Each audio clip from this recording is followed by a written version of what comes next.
आप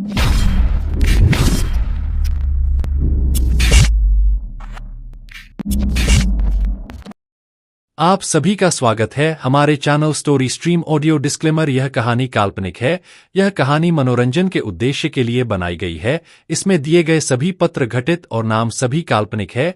यह कहानी किसी को भावना परंपरा नाम पर आधारित नहीं बनाई गई है। इस कहानी में सभी चीज लेखक द्वारा की गई कल्पना से उत्पन्न हुई है। एप 58 टू 53 अंडरवर्ल्ड में कदम रखना और पहला मिशन। अब तक आपने पढ़ा, वही रिया तो कब की अंदर चली गई थी। उसके बाद प्रिया और वीर भी मैंशन के अंदर जाते हैं। रिया अंदर जाकर अपने मोम डैड को बुलाती है। उसके बुलाने पर उसके माँ उसके पास आकर कहती है, रिया तुम इतने दिन कहाँ थी? तुम्हें पता भी है हम कितना परेशान हो गए थे तुम्हारे लिए, और तुमने एक बार भी इन्फॉर्म नहीं किया। जिस पर रिया कुछ नहीं कहती है और अपना सर झुका लेती है। तभी उसके डैड उसके पास आते हैं और वो रिया की माँ से कहते हैं, अरे तुम भी ना। आते ही उससे सवाल जवाब करने लगी, तुम हटो, मैं अपनी बेटी से बात करता हूँ। जिस पर रिया अपने डैड के गले लग जाती है और अपने डैड से कहती है, देखिए न डैड, माँ हमेशा मेरे ऊपर ऐसे चिल्लाती रहती है। जिस पर उसके डैड कहते हैं, वो आपकी भलाई के लिए तो सब कुछ पूछती है। जिस पर रिया कहती है, डैड अब आप भी खैर ये सब छोड़िए, मुझे आप दोनों से किसी को मिलाना है। जिस पर दोनों रिया से पूछते हैं किससे। जिस पर वो वीर को बुलाती है, वीर भाई। जिस पर वीर उन दोनों के सामने आ जाता है। वीर को देखने पर रिया की माँ और डैड दोनों हैरान हो जाते हैं। वही उसकी माँ तो वीर को देखकर उन्हें अजीब महसूस हो रहा था, लेकिन उन्हें ऐसा क्यों महसूस हो रहा था ये नहीं पता था। वही उसके डैड वीर को देखकर अपने मन में कहते हैं, ये लड़के की शक्ल पापा के जैसे क्यों लग रही है कहीं ये। अब आगे चैप्टर 57। तो चलिए शुरू करते हैं इस नावेल का नया चैप्टर, वो भी बिना किसी देरी किए। रिया के डैड मिस्टर मित्तल वीर को देखकर सोच में पड़ गए थे। वो वहां से अपने पापा के कमरे में गए जहां रिया के दादाजी अभी आराम कर रहे थे। मिस्टर मित्तल रिया के दादाजी के कमरे में जाकर उनसे कहते हैं, पापा पापा कोई लड़का आया है जो बिल्कुल आपके जैसे है। मुझे लग रहा है कि वो मेरा विराज है। जिस पर उसके दादाजी आंखें चमकने लग जाती है और वो अपने बेटे से कहते हैं, सच में रघु? जिस पर मिस्टर मित्तल कहते हैं, हाँ पापा आप चलकर देखिए, वो अभी भी हाल में है। रिया के पापा को देखकर लग रहा था जैसे उनका पूरा शरीर कांप रहा हो, जैसे उन्हें पूरा यकीन हो कि वीर उन्हीं का बेटा है। मिस्टर मित्तल अपने पापा को लेकर हाल में आ गए। रिया के दादाजी ने जैसे ही हॉल में आकर वीर को देखा तो उनकी आंखें वीर को देखकर नम हो गई और उन्होंने कहा, विराज तुम वापस आ गए, कहाँ थे मेरे बच्चे? हम सब ने तुम्हें कहाँ नहीं ढूंढा। ऐसे कहते हुए रिया के दादाजी ने वीर को गले लगा लिया। उनकी बात सुनकर मिसेस मित्तल का दिल घबराने लगा। उन्होंने एक बार अपने पति की तरफ देखा। जिस पर मिस्टर मित्तल उनसे कहते हैं, पता नहीं लेकिन मुझे भी लग रहा है। इस पर दोनों फिर से वीर की तरफ देखने लगते हैं। वही रिया को तो कुछ समझ में ही नहीं आ रहा था कि यहाँ हो क्या हो रहा है। जिस पर रिया सभी से पूछती है, यहाँ ये सब हो क्या रहा है? क्या आप सभी वीर को भाई को पहले से जानते थे? उसकी बात सुनकर वीर दादाजी से अलग हुआ और रिया की तरफ देखा। फिर उसने रिया के मोम डैड को देखा, उसके बाद दादाजी को, फिर प्रिया की तरफ। प्रिया की तरह देखकर वीर बोलता है, प्रिया क्या तुम ये फाइल सबको दिखा सकती हो? जिस पर प्रिया का मुंह बन जाता है। उसे ऐसे मुंह बनाते देखकर वीर उससे कहता है, अब ज्यादा मुंह मत बनाओ, मुझे पता है कि तुम ये फाइल पूरी पढ़ चुकी हो। जिस पर प्रिया हड़बड़ा जाती है और वीर की तरफ देखकर कहती है, हाँ ठीक है, तुम मेरी पोल सबके सामने क्यों खोल रहे हो? मैं तुम्हें बाद में बताऊंगी। इतना कहकर वो वीर के हाथों से फाइल ले लेती है। रिया उन दोनों को लड़ता देखकर रिया प्रिया से कहती है, प्रिया ऐसा है क्या जो तुम लोग लड़ रहे हो? जिस पर प्रिया कहती है, थोड़ा सब्र रख, पता चल जाएगा। इसके बाद वो फाइल लेकर वो मिस्टर मित्तल के पास जाती है और उन्हें वो फाइल देते हुए कहती है, प्लीज अंकल आप पढ़ लीजिए। वही वीर दादाजी को वहीं पर लगे हुए सोफे पर बैठाता है और वो उनके कदमों में ही बैठ जाता है। दादा पोता तो अपने ही बात करने में लगे थे। मिसेस मित्तल तो एकटक वीर को देख रही थी। वही मिस्टर मित्तल प्रिया के हाथों से फाइल ले लेते हैं और उसे खोलकर पढ़ते हैं, लेकिन जैसे जैसे वो पढ़ते जाते हैं तो उनके हाथ कांपने लगते हैं। वही मिसेस मित्तल उन्हें ऐसे देखती है तो वो फाइल अपने हाथों में ले लेती है और वो भी उसे पति है, लेकिन वो भी जैसे पति है तो उनकी आंखों से आंसू निकलने लगते हैं और उनके हाथ से फाइल छुटकर नीचे फर्श पर गिर जाती है। रिया अपने मोम डैड को ऐसे देखकर घबरा जाती है और सभी से पूछती है, आखिर हुआ क्या वीर भाई, आप तो बताइए। जिस पर प्रिया वो फाइल उठाकर रिया को देते हुए कहती है, ले देख ले क्या हुआ। जिस पर रिया वो फाइल ले लेती है और वो भी फाइल पति है। फाइल पढ़कर वो प्रिया की तरफ देखती है, क्या ये सच है प्रिया? जिस पर प्रिया हाँ में अपना सर हिला देती है। प्रिया के हाँ कहने की भर देर थी कि रिया खुशी से उछलते हुए वीर के पीछे से पीठ पर चढ़ जाती है। वीर भाई आप सच मैं मेरे भाई हो। उसके एकदम से अचानक से वीर घबरा गया था कहीं रिया को कुछ न हो जाए। वो रिया से कहता है, रिया ये क्या हरकत है, अभी तुम्हें कुछ हो जाता है तो? जिस पर रिया कहती है, तो आप हो भाई मुझे संभालने के लिए, मुझे कुछ नहीं होगा, बताए ना भाई, क्या आप सच में मेरे सगे भाई हो? जिस पर वीर सब की तरफ देखता है, फिर रिया की तरफ देखकर हमें अपना सर हिला देता है, जिस पर रिया उसके गले लग जाती है और वीर से कहती है, पता है भाई, मैं हमेशा से चाहती थी कि मेरा एक बड़ा भाई, देखिए ना आज मुझे अपना बड़ा भाई मिल गया।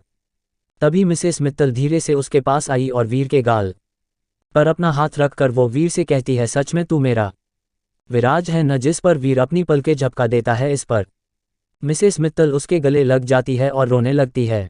लेकिन इन सब में मिस्टर मित्तल ही सिर्फ एक ऐसे इंसान थे जो अभी तक चुप थे। उन्होंने अभी तक एक शब्द नहीं बोला था और न ही वीर ने उनकी तरफ देखा था। इनफैक्ट जब वीर मैंशन के अंदर आया था तब से एक बार भी मिस्टर मित्तल की तरफ नहीं देखा था। इन सब में वीर इतना खो गया था कि उसे एहसास ही नहीं था कि काया उसे बार बार कॉल कर रही थी। जो रिया को एहसास हो जाता है तो वो वीर से कहती है, भाई आपका फ़ोन कब से बज रहा है? जिस पर वीर रिया को अपने से अलग करता है और अपना फ़ोन चेक करता है तो उसे पता चलता है कि काया उसे बार बार उसे कॉल कर रही है। तो वीर उन सब से थोड़ा दूर जाकर काया को कॉल करता है। काया जल्दी ही उसका कॉल उठा लेती है और उससे कहती है, इतना खो गए अपनी अभी अभी मिली फैमिली में कि आपको कुछ याद भी है नहीं? हम लोगों की मिशन में जाना है, सब लोग तैयार है, बस आप ही नहीं है, जल्दी आइए वरना सब गड़बड़ हो जाएगी। इतना कहकर काया उसका कॉल कट कर देती है। काया की बात सुनकर वीर को याद आता है कि आज उसे अपने पहले मिशन में जाना है, क्योंकि वीर ने अंडरवर्ल्ड में पहला कदम रखना चाहता था। वीर जल्दी से वापस सभी के पास जाता है और सबसे कहता है, मुझे अभी जाना होगा, अर्जेंट है, मैं बाद में आता हूँ सबसे मिलने के लिए, और रिया अपना ख्याल रखना। इतना कहकर वीर भागते हुए मित्तल मिशन से बाहर चला जाता है। उसे ऐसे हड़बड़ाते हुए जाते देखकर सभी हैरान हो जाते हैं। वही मिस्टर मित्तल वीर के इग्नो से उनके दिल में दर्द होता है और शायद ये उनकी ही वजह से था, और वो क्या था वो तो आपको आगे कहानी में ही पता चलेगा। वीर के जाने के रिया प्रिया को लेकर अपने कमरे में चली जाती है और दादाजी अपने कमरे में चले जाते हैं। वहीं मिस्टर मित्तल अपनी वाइफ के साथ अपने कमरे में चले जाता है। इधर वीर जल्दी से पहले मेंशन जाता है और अपने कमरे में जाकर अपने कपड़े चेंज करता है और कुछ चीज़ों के लेकर वापस अपनी कार से सीधा पोर्ट की तरफ चला जाता है, क्योंकि कुछ लड़कियों को आज यहाँ से दुबई के लिए भेजा जा रहा था और यही मिशन था वीर का कि उन्हें उन लड़कियों को बचाना था। वीर रास्ते में ही सबको इन्फॉर्म कर देता है, जिस पर सभी पोर्ट की तरफ निकल जाते हैं। चैप्टर 58।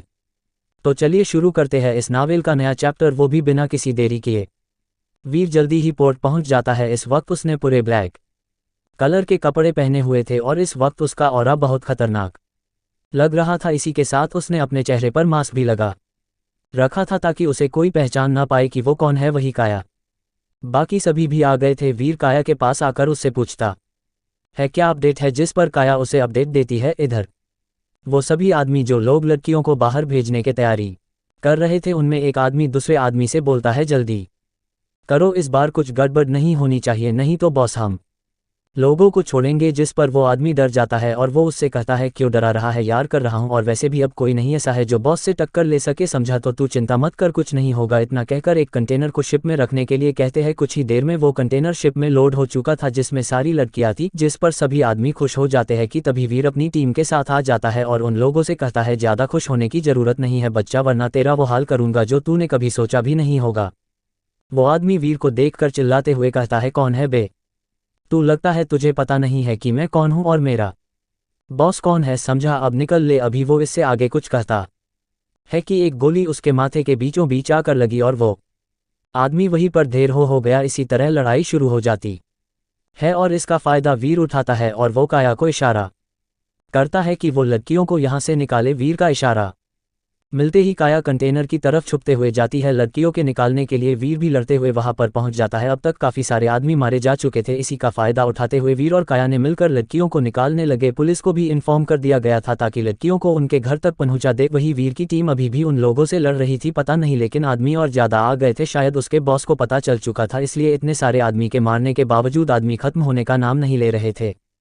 लड़कियों के निकालने के बाद वीर काया से कहती है, काया जैसे मैंने कहा था वैसा ही होना चाहिए, जाओ जल्दी यहाँ से, तब तक मैं यहाँ संभालता हूँ, जैसे काम खत्म हो वैसे मुझे सिग्नल देना। जिस पर काया वहाँ से चली जाती है। धीरे धीरे उसके टीम मेंबर भी वहाँ से चले जाते हैं। कुछ देर बाद वीर को काया का सिग्नल मिलता है, जिसे मिलने के बाद वीर उन सभी की तरफ देखकर एक डेविल स्माइल करता है और कहता है, तुम सभी लोगों का स्वाहा। इतना कहकर वो शिप से कूदने को होता है, लेकिन उससे पहले ही शिप ब्लास्ट हो जाती है और वीर ब्लास्ट के होने की वजह से काफ़ी दूर जा कर गिरता है। काया और बाकी टीम मेंबर वापस पोर्ट पर आ गए थे और वो लोग वीर का इंतजार कर रहे थे, लेकिन उन लोगों को वीर नहीं दिखाती देता है सिवाय शिप के जलते हुए।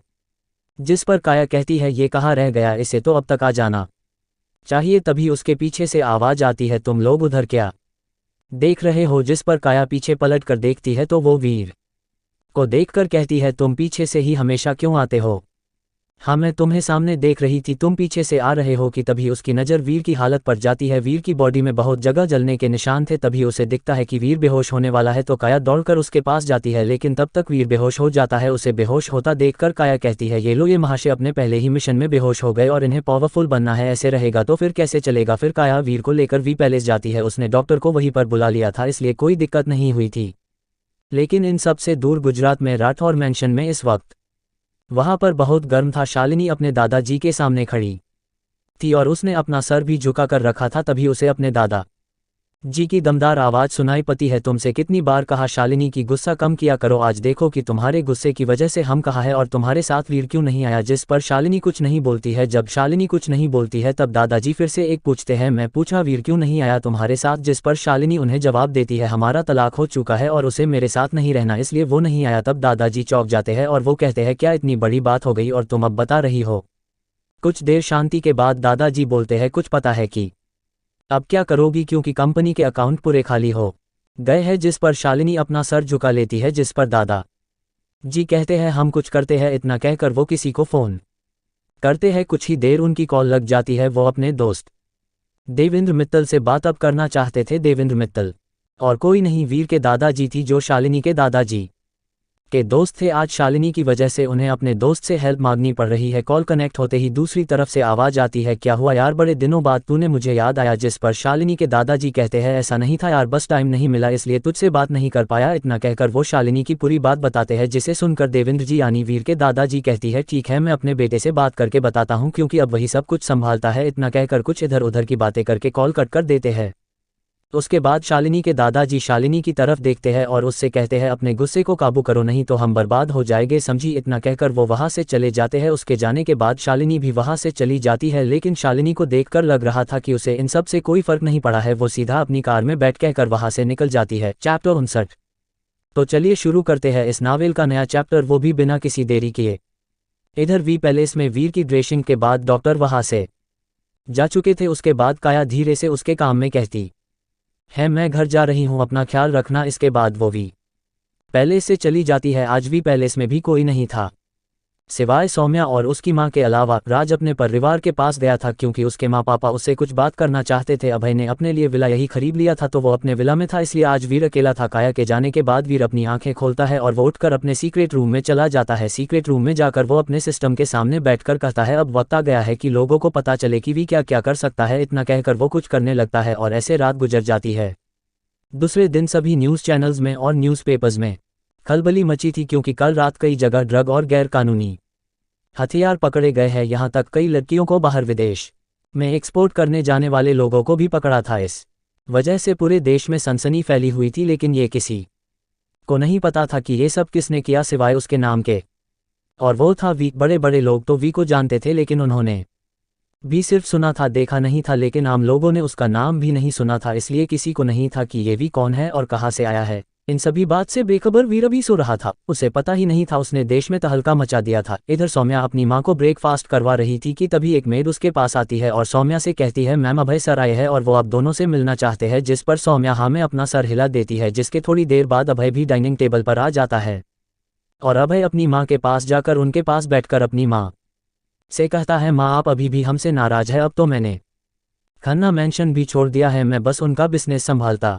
हूँ, अब तो मुझे माफ़ कर दीजिए, मैंने उस वक्त आप लोगों का साथ नहीं दिया। मैं मानता हूँ कि वो मेरी गलती थी, लेकिन मेरी गलती की इतनी बड़ी सज़ा तो मत दीजिए। सौम्या तू तो समझा ना माँ को कि वो ऐसा ना करे। जिस पर सौम्या कहती है, भाई मैंने पहले भी कहा था कि जिस दिन माँ आपको माफ़ कर दूंगी उस दिन मैं भी माफ़ कर दूंगी, शायद आपको नहीं पता, लेकिन खन्ना मैंशन से निकलने के बाद हमने क्या क्या नहीं झेला था, और अगर वीर भाई न होते तो हम अपनी माँ को भी खो देते। आपको पता भी, माँ को ब्रेन ट्यूमर था, आपको कैसे पता होगा, आप तो घर में थे ही नहीं, और जब आप घर में आए तो जैसे पापा ने आपको बताया उस पर आपने यकीन कर लिया, बिना ये सोचे समझे कि हम पर क्या बीतेगी। इसके लिए मैं आपको कभी शायद ही माफ़ कर पाऊंगी भाई। हाँ, बात सिर्फ मेरी होती तो कोई बात नहीं थी, लेकिन यहाँ बात मेरी माँ की भी है, इसलिए जितना हो सके आप हमसे दूर ही रहिए। चलिए माँ, इतना कहकर सौम्या अपनी माँ को लेकर उनके कमरे में चली जाती है। वही अभय बस अपनी बहन और अपनी माँ को जाता हुआ देखता रह जाता है। अभय अपने मन में कहता है, सही है अभय, तेरे साथ ऐसा ही होना चाहिए। तू कभी कुछ नहीं कर पाता है, नहीं तू वीर को बचा पाया था जब वो यहाँ आया था। सब कुछ जानने के बावजूद भी तू उसको नहीं बचा पाया। अगर तू उसको बचा लेता तो शायद आज वीर अपनी कुछ अलग ही जिंदगी जी रहा होता। इतना कहकर वो वी पैलेस से बाहर चला जाता है। वही काया कंपनी पहुंच गई थी। वो देखती है कि वीर अभी नहीं आया है, तो वो वीर को फ़ोन करती है, लेकिन वीर उसका फ़ोन नहीं उठाता भी कैसे, वो तो सो रहा था। वीर इतनी गहरी नींद में सो रहा था कि उसे कुछ नहीं पता था। काया उसे फ़ोन कर करके परेशान हो गई थी, इसलिए उसने अपना फ़ोन साइड रख दिया था और अपने आप से कहती है, इसको तो आज मैं छोड़ूंगी नहीं, आने दो कंपनी में, आज फिर बताती हूँ। मैं आप लोगों को बता दूं कि वीर और काया बचपन के फ्रेंड्स है, इसलिए काया और वीर के बीच में ऐसी बॉन्डिंग है। और काया को वीर के बारे में सब कुछ पता है, जैसे राज और अभय के साथ साथ प्रिया को पता है, वैसे ही काया भी वीर के बारे में सब कुछ जानती है। इसके बाद काया अपने काम में लग गई, क्योंकि कुछ दिन बचे थे वीर के सिस्टम की नीलामी के, और उस इवेंट में बहुत बड़े बड़े लोग आने वाले थे, इस लिए उसे बहुत सी तैयारी करनी थी। उसके साथ साथ कुछ प्रोजेक्ट भी थे जिनके बारे में वो वीर से पूछ कर ही करना चाहती थी। इधर वीर करीब 10 बजे उसकी नींद खुलती है। नींद खुलने के बाद वीर एक अंगड़ाई लेता है और वो टाइम देखता है। वो देखता है 10 बज गए थे। वीर देखता है कि काया ने उसे कई बार फ़ोन किया है। इसके बाद वीर फ्रेश होने चला जाता है। आधे घंटे बाद वीर फ्रेश होकर आता है और वो तैयार होने चला जाता है। तैयार होने के बाद वीर बिना ब्रेकफास्ट के ही कंपनी की तरफ चल पड़ता है। रोज के मुकाबले में वीर आज बहुत अच्छे से तैयार हुआ था। उसने ब्लैक सूट पहना हुआ था और साथ में उसके बाल सेट थे, और उसके साथ आज कुछ बॉडीगार्ड की गाड़ियाँ भी चल रही थी जो उसको प्रोटेक्ट करके चल रही थी।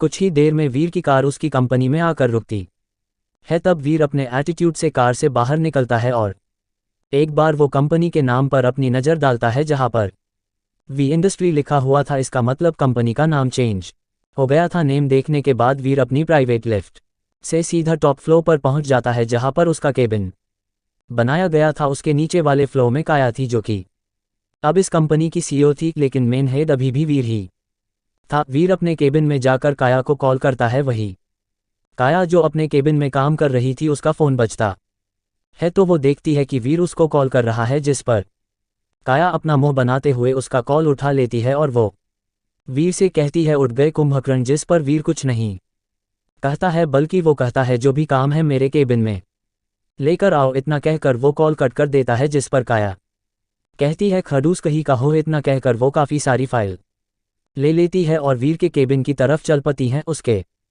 साथ राघव भी था और उसके हाथ में भी बहुत सी फाइल थे। दोनों लिफ्ट से वीर के केबिन में पहुंचे। जब काया और राघव दोनों इतनी सारी फाइल लेकर वीर के केबिन में पहुंचे, तो वीर इतनी सारी फाइल देखकर हैरान हो गया। वो बोला, इतनी सारी फाइल, ऐसा क्या? इसमें उसकी बात का जवाब देते हुए काया उससे बोलती है, ये आप सौम्या से क्यों नहीं पूछते? वही ये इतनी सारी फाइल लेकर आई थी। वो कह रही थी ये सभी फाइल एक बार वीर भाई को दिखा दे, और साथ में उसने फैशन डिपार्टमेंट की रिपोर्ट भी भेजी है। मुझे तो सही लगी ग्रोथ, बाकी तुम देख लो। लेकिन ये सब देखने से पहले आपको खन्ना कंपनी के प्रोजेक्ट की फाइल देखनी चाहिए, क्योंकि मुझे लगता है वो प्रोजेक्ट हम लोगों के बहुत काम आ सकता है। अच्छा, ऐसा क्या है उस प्रोजेक्ट में? मैं भी तो देखूं जरा। काया की बात पर वीर उससे कहता है। तब काया खन्ना कंपनी के प्रोजेक्ट की फाइल निकाल कर वीर को देती है, जिस पर वीर वो फाइल लेकर देखता है। वीर वो फाइल पढ़कर काया से कहता है, प्रोजेक्ट काफ़ी अच्छा है, लेकिन हमें इसके लिए कुछ दिन रुकना होगा, जब तक खन्ना इंडस्ट्री पूरी तरीके से अभय के नाम पर न हो जाए। ये बात काया को भी ठीक लगती है, तो वो कहती है, हाँ ये बात तो सही है, तो कब होने वाली उसके नाम?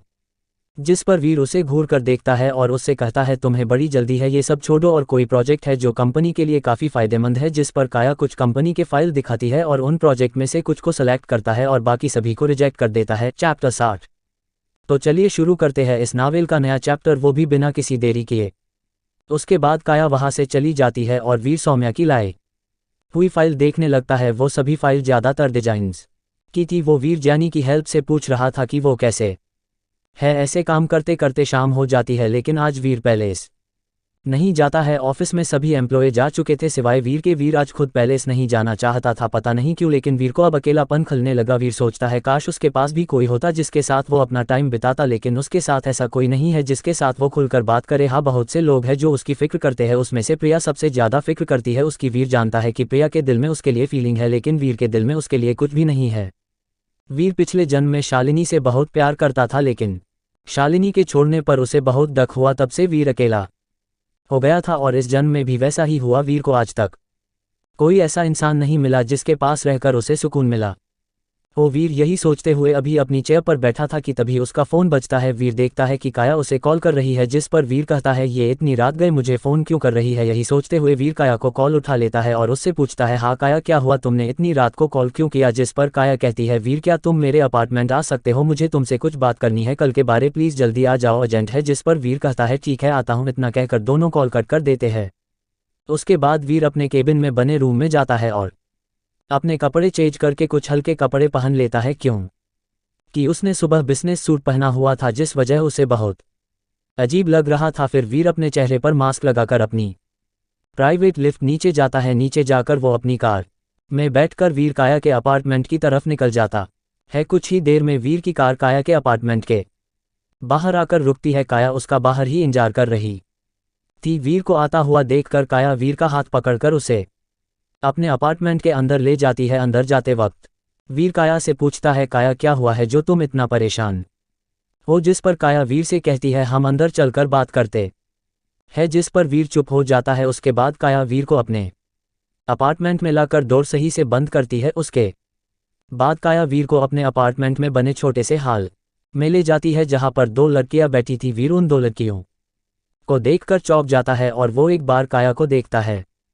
और उससे पूछता है ये दोनों कौन है और तुम्हारे घर पर क्या कर रही है। जिस पर काया वीर कहती है ये दोनों लड़कियां उन्हीं लड़कियों में से है, लेकिन ये लोग अपने घर नहीं जाना चाहती है। इन दोनों का कहना है कि इन दोनों को इनके घर वालों ने ही बेचा था। जिस पर वीर कुछ रिएक्ट करता है और वो काया से कहता है तो मैं इसमें क्या करूं, इन दोनों अनाथ आश्रम में डाल दो, वैसे भी ये दोनों इसी के लायक है। ये बात उसने धीरे से कही थी, लेकिन काया ने उसकी बात सुन ली थी, जिसे सुनकर वो वीर को देखने लगती है। तब वीर काया को उन दोनों से दूर ले जाकर उससे कहता है तुम जानती भी हो ये कौन है। जिस पर काया कहती है हाँ मैं जानती हूँ, ये दोनों तुम्हारी बहन है शान्वी और पल्लवी। तब वीर कहता है जब तुम इन दोनों को जानती हो तो इन दोनों को क्यों यहाँ लाई हो, मुझे इन दोनों से कोई लेना देना नहीं है समझी, और मैं इन दोनों की कोई हेल्प नहीं करने वाला क्योंकि मैं इन दोनों की रग रग से वाकिफ हूँ। ये दोनों कभी नहीं सुधरने वाली है, मैं जा रहा हूँ यहाँ से, तुम ही इन दोनों को संभालो। इतना कहकर वीर जाने को होता है कि काया उसके पीछे से कहती है अरे जा कहाँ रहे हो, मुझे तुमको और कुछ भी दिखाना है। जिस पर वीर रुक जाता है और वो काया से कहता है अब क्या दिखाना है। जिस पर काया कहती है चलो। तो इतना कहकर वो वीर का हाथ पकड़कर उसे अपने कमरे की ओर ले जाता है। कमरे में ले जा कर काया उसे अपने बेड पर लेटी हुई लड़की को देखने के लिए कहती है। वीर बुझे मन से उधर देखता है, लेकिन जैसे ही वो उधर देखता है तो वो उस लड़की को देखने में ही खो जाता है, क्योंकि जो बेड पर लड़की लेटी हुई थी वो बहुत खूबसूरत थी। उसकी त्वचा पूरी सफ़ेद थी। उसको देखकर लग रहा था कि वो आसमान से उतरी हुई परी हो। उसको देखकर लग रहा था उसकी उम्र बहुत कम होगी, शायद 18 या 19 साल की। वीर उसको देखने में इतना खो गया कि उसने काया की बातों में ध्यान ही नहीं दिया और वो चलते हुए वो उस लड़की के पास गया। उसने धीरे से उसके गालों को छुआ, लेकिन तुरंत हटा, लेकिन उसके छूने से ही उसके गाल पर निशान बन गए थे। इसका मतलब उसकी स्किन बहुत सेंसिटिव थी, इसी वजह से उसके गाल पर तुरंत लाल निशान बन गया था। तभी काया जोर से चिल्लाती है। तब वीर होश में आता है और वो काया की तरफ देखता है जो उसे ही गुस्से से घूरे जा रही थी। जिस पर वीर दोबारा से उस लड़की को देखता है कि कहीं काया की आवाज़ से वो उठ तो नहीं गई, लेकिन उस लड़की आंख बंद थी, जिसे देखकर उसे थोड़ी राहत मिलती है। फिर वो काया की तरफ देखता है जो उसे अभी भी गुस्से से देखे जा रही थी, जिसे देखकर वो उससे नजरें चुराने लगता है और वो उससे कहता है क्या हुआ जो तू मुझे ऐसे घूरे जा रही है। जिस पर काया कहती है अच्छा तो तुझे अब पता चला कि मैं तुझे घूर रही हूँ, मैं इतनी देर से तुझे बता रही हूँ लड़की के बारे में और ये महाशय लड़की को देखने में खो गए हैं। जिस पर वीर कहता है अब क्या करूँ, मैं परी कभी सामने से देखी ही नहीं, इसलिए जैसे मैं उसको देखा तो मैं उसी में खो गया। उसकी बात सुनकर काया का गुस्सा बने लगता है। तब वीर कहता है अच्छा बाबा ठीक है, सॉरी, तू ना गुस्सा कम किया कर, तू शालिनी के साथ रह रहकर उसकी तरह बन गई है। जिस पर काया कहती है हाँ यार ये तो तूने सही कहा, मैं पहले ऐसी नहीं थी। खैर मैं तुझे इस लड़की के बारे में बताती हूँ। इस लड़की नाम है पीहू शेखावत, राजस्थान की राजकुमारी हुकुमसा की इकलौती बेटी है जिसे उन्होंने बहुत नाजों से पाला है, क्योंकि उनके यहाँ 7 पीढ़ी बार कोई बेटी पैदा हुई थी, इसलिए इसे सब प्यार करते हैं सिवाय कुछ लोगों के, क्योंकि उनको हुकुमसा की गद्दी और उनकी सारी प्रॉपर्टी चाहिए थी, इसलिए उन लोगों ने उनकी बेटी को बेच दिया। हुकुमसा इंडिया में नहीं थे इसलिए उन्हें नहीं पता था, लेकिन कल जैसे ही उन्हें ये न्यूज़ पता चली तो वो अपनी बेटी को ढूंढने की कोशिश कर रहे हैं और उनके लिए उन्होंने बहुत बड़ा इनाम रखा है जो उनकी बेटी का पता बताएगा। चैप्टर 61। तो चलिए शुरू करते हैं इस नावल का नया चैप्टर, वो भी बिना किसी देरी किए। वीर उस लड़की की पहचान सुनकर हक्का बक्का रह गया था और वो काया से कहता है, क्या ये इतनी बड़े परिवार की बेटी है? तब तो भाई मुझे संभल कर रहना पड़ेगा, वैसे कुछ भी कहो। सुंदर बहुत है ये, काश मैं इसे अपना बनाकर रखता है। वैसे ये क्या बेहोश है? जिस पर काया कहती है, हाँ ये बेहोश है, क्योंकि जिन लोगों ने इसे खरीदा था उन लोगों ने इसके साथ जबरदस्ती करने की कोशिश की थी लेकिन कामयाब नहीं हुए, पर उसकी वजह से इसके मन में डर बैठ गया है, इसलिए इसे पैनिक अटैक आने लगे हैं। इसलिए मैंने डॉक्टर को बुलाकर इसका चेकअप भी करवाया था लेकिन कुछ फ़ायदा नहीं हुआ। डॉक्टर का कहना है जब तक ये खुश नहीं रहेगी तब वो उस डर से बाहर नहीं निकल पाएगी। उसकी बात पर वीर चुप रहता है लेकिन उसके दिल का दर्द बयां कर रहा था कि उसको कितना दर्द हो रहा था। पता नहीं क्या हो गया था वीर को, जो उसकी लड़की यानी पीहू को देखकर उसकी दर्द को समझ रहा था।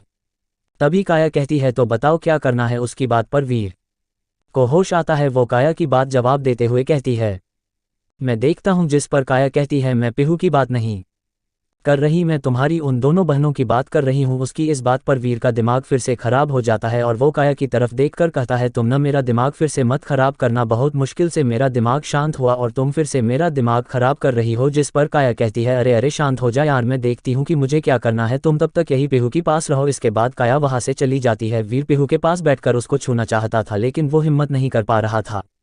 इधर काया बाहर आकर वीर की दोनों बहनों के पास जाकर कहती है, बॉस ने तुम लोगों की हेल्प करने के लिए मना कर दिया, इसलिए मैं तुम दोनों अनाथ आश्रम भेज रही हूं, अब से तुम वहीं पर रहोगी। जिस पर पल्लवी काया से बोलती है, दी क्या आप मेरा एक काम करोगी? जिस पर काया पल्लवी की तरफ देखती है और कहती है, कैसा काम? जिस पर पल्लवी शानवी की तरफ देखती है, फिर वो काया की तरफ देखकर कहती है, वो दी हम अपने भाई के पास जाना चाहते हैं लेकिन हमें उनका पता नहीं पता है, क्या आप मेरे भाई का पता करवा कर बता सकती है? उसकी बात पर काया की एक आईब्रो ऊपर हो जाती है और काया अपने मन में कहती है, वीर सही कह रहा था, दोनों बहुत चालाक है लेकिन मैं भी इनसे कम नहीं हूं। इन दोनों को तो मैं वीर तक पहुंचने तक नहीं दूंगी वरना वो मुझे छोड़ेगा नहीं। कुछ सोचकर काया कहती है, मैं पहले ही तुम्हारी बहुत हेल्प कर रही हूं लेकिन अब नहीं कर सकती हूं, नहीं तो बॉस नाराज हो जाएंगे, इसलिए मैं अनाथ आश्रम वालों को बुला लिया है, कुछ ही देर में आकर वो तुम दोनों को यहाँ से ले जाएंगे, उसके बाद तुम लोग अपना देख लेना। पल्लवी और शानवी देखती है कि काया ने मना कर दिया है तो दोनों काया को मनाने के लिए उसके सामने गिड़गिड़ाने लगती है। उन दोनों को ऐसे गिड़गिड़ाते हुए देखकर काया को इरिटेट होने लगती है तो अपने पास एक गन निकालकर उन दोनों के ऊपर तान देती है और कहती है, अब और एक लफ्ज नहीं समझ, तुम दोनों ये मत समझो, मुझे तुम लोगों के बारे में पता नहीं है, मुझे तुम दोनों के बारे में सब कुछ पता है, समझी? इसलिए मेरे सामने तो ये नाटक मत करना वरना यही तुम दोनों भून दूंगी, समझ में आया? तुम दोनों को। काया को अपने ऊपर गन तान हुए देखकर दोनों बहुत घबरा जाती है और वहीं पर शांति से बैठ जाती है और कुछ नहीं बोलती है, क्योंकि उन्हें समझे में आ गया था अगर उन्होंने कुछ ज्यादा की तो काया उन दोनों को मारने में एक सेकंड भी नहीं लगाएगी। थोड़ी ही देर अनाथ आश्रम से कुछ लोग आते हैं और उन दोनों को वहां से ले जाते हैं। फिर काया रिलैक्स होकर वो अपने कमरे में जाती है जहाँ पर वीर और पीहू थे। काया जब अपने कमरे में आती है तो पाती है कि कैसे वीर पीहू को देख रहा है। जिस पर काया वीर से कहती है, क्या तुझे ये पसंद तो नहीं आई गई? अगर आ गई है तो अभी अपने दिल और दिमाग से इसे निकाल दे, क्योंकि ये तेरी कभी नहीं होने वाली, समझा? इस पर वीर काया से कहता है, लेकिन अब कुछ नहीं हो सकता है, अब मुझे ये पसंद आ गई है तो मैं इस पाकर ही रहूंगा, मुझे इसके पास रहकर वो महसूस होता है जो आज तक कभी भी नहीं हुआ, इसलिए अब तो मुमकिन नहीं कि मैं इसे अपने से दूर जाने दूंगा, फिर चाहे कुछ भी हो जाए। हाँ, अगर इसने मुझे मना कर दिया तो मैं इसे जाने दूंगा, क्योंकि मैं उसकी लाइफ नहीं बर्बाद कर सकता है जो मुझे पसंद ही ना करे। खैर, मेरे पास एक प्लान है जिससे मैं पीहू को अपने पास रख सकता हूँ, वो भी हमेशा हमेशा के लिए। जिस पर काया कहती है, कैसे प्लान है? उसके बाद वीर काया को अपना पूरा प्लान बताता है, जिसे सुनकर काया बहुत खुश हो जाती है और वो वीर से कहती है, अबे ये तो बहुत ज़बरदस्त प्लान है, लेकिन उसके लिए हमें 2 हफ्ते रुकना पड़ेगा। जिस पर वीर कहता है, हाँ ये तो है, तब तक के लिए मुझे हुक्म सा रोकना होगा कि वो पीहू तक न पहुंच पाए, तभी हम अपने प्लान में सक्सेसफुल हो पाएंगे। उसके लिए हमें कल से अपने प्लान में काम करना शुरू करना होगा। तुम इंडिया के सर स्टेट में जितनी भी कंपनी है उन्हें खरीदो, किसी भी तरीके छोटी छोटी सी कंपनी को तो बिल्कुल भी मत छोड़ना, और अगर हो सके तो बाहर की कंपनियों के साथ भी ऐसा करो, लेकिन ध्यान रहे कि कोई गद्दार नहीं चाहिए मुझे, नहीं तो मैं उसे बर्बाद कर दूंगा। जिस पर काया उसकी बात समझ जाती है और कहती है मैं समझ गई कि तुम क्या करना चाहते हो, तुम परेशान मत हो। इधर दोनों अभी बातें कर ही रहे थे कि उन दोनों को पीहू की आवाज़ सुनाई पड़ी, जो शायद नींद में ही पैनिक कर रही थी। वीर की नज़र जैसे ही पीहू के ऊपर पड़ी, वो फौरन जल्दी से उसके पास आया और उसे कंसोल करते हुए उससे कहता है रिलैक्स बेबी डॉल। इतना कहकर उसको अपनी बाहों में भरकर उसे संभालने लगा। पीहू भी उसकी बाहों में आकर तुरंत शांत हो गई, जैसे उसे सेफ जगह मिल गई थी। पीहू की इतनी जल्दी शांत होने पर काया बहुत हैरान हो जाती है। चैप्टर 62। तो चलिए शुरू करते हैं इस नावेल का नया चैप्टर, वो भी बिना किसी देरी किए। काया इसलिए हैरान रह जाती है क्योंकि जब काया पीहू को अपने अपार्टमेंट में लाई थी तब भी उसे पैनिक अटैक आया था। तब उसने बहुत मुश्किल से पीहू को संभाला था, लेकिन आज वो इतनी जल्दी शांत हो गई इसलिए उसे हैरान हो रही थी। फिलहाल वो जल्दी ही होश में आई और उसने वीर को देखा, जो अभी भी पीहू को अपने बाहों में लेकर बैठा उसके बेड पर, जिस पर काया उससे कहती है वीर तुम बगल वाले रूम में चले जाओ, मैं पीहू के पास हूँ। जिस पर वीर कहता है उसकी कोई ज़रूरत नहीं है, मैं इसे लेकर जा रहा हूँ। वी पैलेस वही ये सही रहेगी, यहाँ डर रहेगा क्योंकि किसी ने देख लिया तो परेशान रहेगी, और तुम भी चलो, अब से तुम भी वही रहोगी क्योंकि शायद सौम्या उसकी माँ अभय के साथ चले जाएंगे, इसलिए अब से पूरा वी पैलेस खाली रहेगा। उसकी बात काया समझ जाती है, इसलिए वो भी तैयार हो जाती है क्योंकि वो समझ रही थी वीर इतने बड़े पैलेस में अकेला नहीं रहना चाहता है। अगर पीहू अभी उसके पास न होती तो वो वी पैलेस जाता ही नहीं, वो ऑफिस में रुका रहता है, जो काया बखूबी समझ रही थी। थोड़ी ही देर में वीर पीहू को अपने गोद में लेकर कार की पिछली सीट पर बैठा था और काया ड्राइविंग सीट पर बैठी थी। उसके चेहरे को देखकर लग रहा था जैसे वो वीर से बहुत चिढ़ी हुई हो। काया कार स्टार्ट करती है और वो वी पैलेस की ओर बढ़ा देती है। उसके साथ ही वीर की बॉडीगार्ड की कार भी उन्हें प्रोटेक्ट कर चलने लगती है। करीब 1 घंटे बाद उनकी कार वी पैलेस एंटर होती है और वीर पीहू को अपने गोद में लेकर कार से बाहर निकलती है। उसके पीछे से काया भी निकलती है। वीर काया से अंदर जाते हुए कहता है इसके लिए कपड़े मंगवा देना ताकि इसे कोई दिक्कत न हो। इतना कहकर वो पीहू को लेकर अपने कमरे की तरफ चला जाता है, लेकिन रास्ते में एक मेड आती है और वीर से कहती है सर सौम्या दीदी और उनकी माँ यहाँ से जा चुके हैं, उन्होंने कहा था हम आपको बता दे। जिस पर वीर कहता है ठीक है मैं बात कर लूँगा बाद। इतना कहकर वो पीहू को लेकर अपने कमरे में ले जाता है। वही काया किसी को कॉल करती है और कहती है कल सुबह तक एक 18 या 19 साल की लड़की के कपड़े और ज़रूरत का पूरा सामान चाहिए वी पैलेस में, और कोई गलती नहीं होनी चाहिए, आई बात समझ में। इतना कहकर कॉल कट कर देती है। फिर वो वी पैलेस में बने कमरों में से एक कमरा चूज करती है और वहां जा कर अपना सूटकेस ऐसे छोड़कर वो बेड पर जा गिरती है। थोड़ी ही देर में वो गहरी नींद में चली जाती है। इधर वीर पीहू को लेकर अपने कमरे में आता है और उसे अपने बेड पर उसे आराम से लिटाता है और उसे ब्लैंकेट से कवर कर जाने को होता है कि वो रुक जाता है, तो वीर देखता है कि पीहू ने उसकी शर्ट को अपने हाथों से मजबूती से पकड़ा हुआ था, जिसे देखकर वीर के चेहरे पर एक प्यारी से स्माइल आ जाती है। तब वीर पीहू की सिरहाने बैठकर उसके सर को प्यार से सहलाते हुए उससे कहता है तुम परेशान मत हो, मैं तुमसे कभी दूर नहीं जाऊंगा, तुम आराम से सो जाओ। इतना कहकर वो पीहू के सर को थोड़ी देर सहलाते रहता है। उसके बाद वीर पीहू को पकड़ से छुड़वाता है और वो अपने सीक्रेट रूम में चला जाता है, क्योंकि उसे पीहू को अपने पास रखने के लिए उसे बहुत से काम करने थे जो बहुत जरूरी था। ऐसे वीर सुबह के 4 बजे तक काम करता है। फिर वो फ्रेश होकर वो पीहू को गले लगाकर सो जाता है। आज शायद उसे सुकून की नींद आने वाली थी, जो इन दिनों उसे बिल्कुल भी नहीं आई थी। सुबह 10 बजे वीर अभी तक पीहू को अपने गले लगाकर सो रहा था कि तभी पीहू की आंखें हिलने लगी, शायद उसकी नींद खुलने वाली थी। थोड़ी ही देर वो अपनी आंखें खोलती है तो उसे एहसास होता है कि कोई उसे जकड़ कर सो रहा है। पीहू अपना सर घुमा कर देखती है तो वो वीर को पाती है। वीर को देखकर पीहू उसके चेहरे में ही खो जाती है और वो अपने आप से कहती है ये कितनी खूबसूरत है, लेकिन ये पीहू के पास क्या कर रहे हैं और ये मुझे ऐसे पकड़ कर क्यों सो रहे हैं, ऐसे कैसे जाने। अनगिनत सवाल पीहू अपने आप से कर रही थी। पीहू की बातों से लग रहा था कि शायद उसमें अभी भी बचपना भरा हुआ था, इसलिए ही वो ऐसे बात कर रही थी। पीहू इस बात से बेखबर कि वीर अपनी आंखें बंद करके उसकी सारी बात सुन रहा था। वो देखना चाहता था कि पीहू उसे देखकर क्या करती है और कैसे रिएक्ट करती है, लेकिन जब वो पीहू की बच्चों जैसे बातें सुनता है तो उसे हंसी आती है। आती भी क्यों न, कोई लड़की अनजान शख्स के बाहों में हो और वो ऐसे रिएक्ट कर रही है जैसे कुछ हुआ ही ना हो। उसकी जगह और कोई लड़की होती है तो पता नहीं क्या क्या सोच लिया होता। पीहू अभी भी अपने आप से बात किए जा रही थी और वो वीर को एक तक देखे जा रही थी। पीहू कहती है क्या इन्होंने ही मुझे उन लोगों से बचाया था, वैसे ये दिखने में बहुत खूबसूरत लग रहे हैं। फिर उसकी नज़र वीर के होठों पर जाती है, जिसे देखकर पीहू का गला सूखने लगता है। इनके होठ भी बहुत खूबसूरत है, क्या मैं इनको किस कर लूँ? वैसे भी ये सो रहे हैं, कौन सा पता चलेगा। इतना कहकर पीहू वीर के होठों को किस करने के लिए उसके ऊपर झुकने लगती है, लेकिन पीहू जैसे ही वीर को किस करती है, वीर अपनी आंखें खोल देता है, जिससे पीहू हड़बड़ा जाती है और उसके होठ वीर के होठ से जुड़ जाते हैं, जिस पर दोनों हैरान हो जाते हैं, क्योंकि दोनों ने ये एक्सपेक्ट नहीं किया था कि ऐसा हो जाएगा।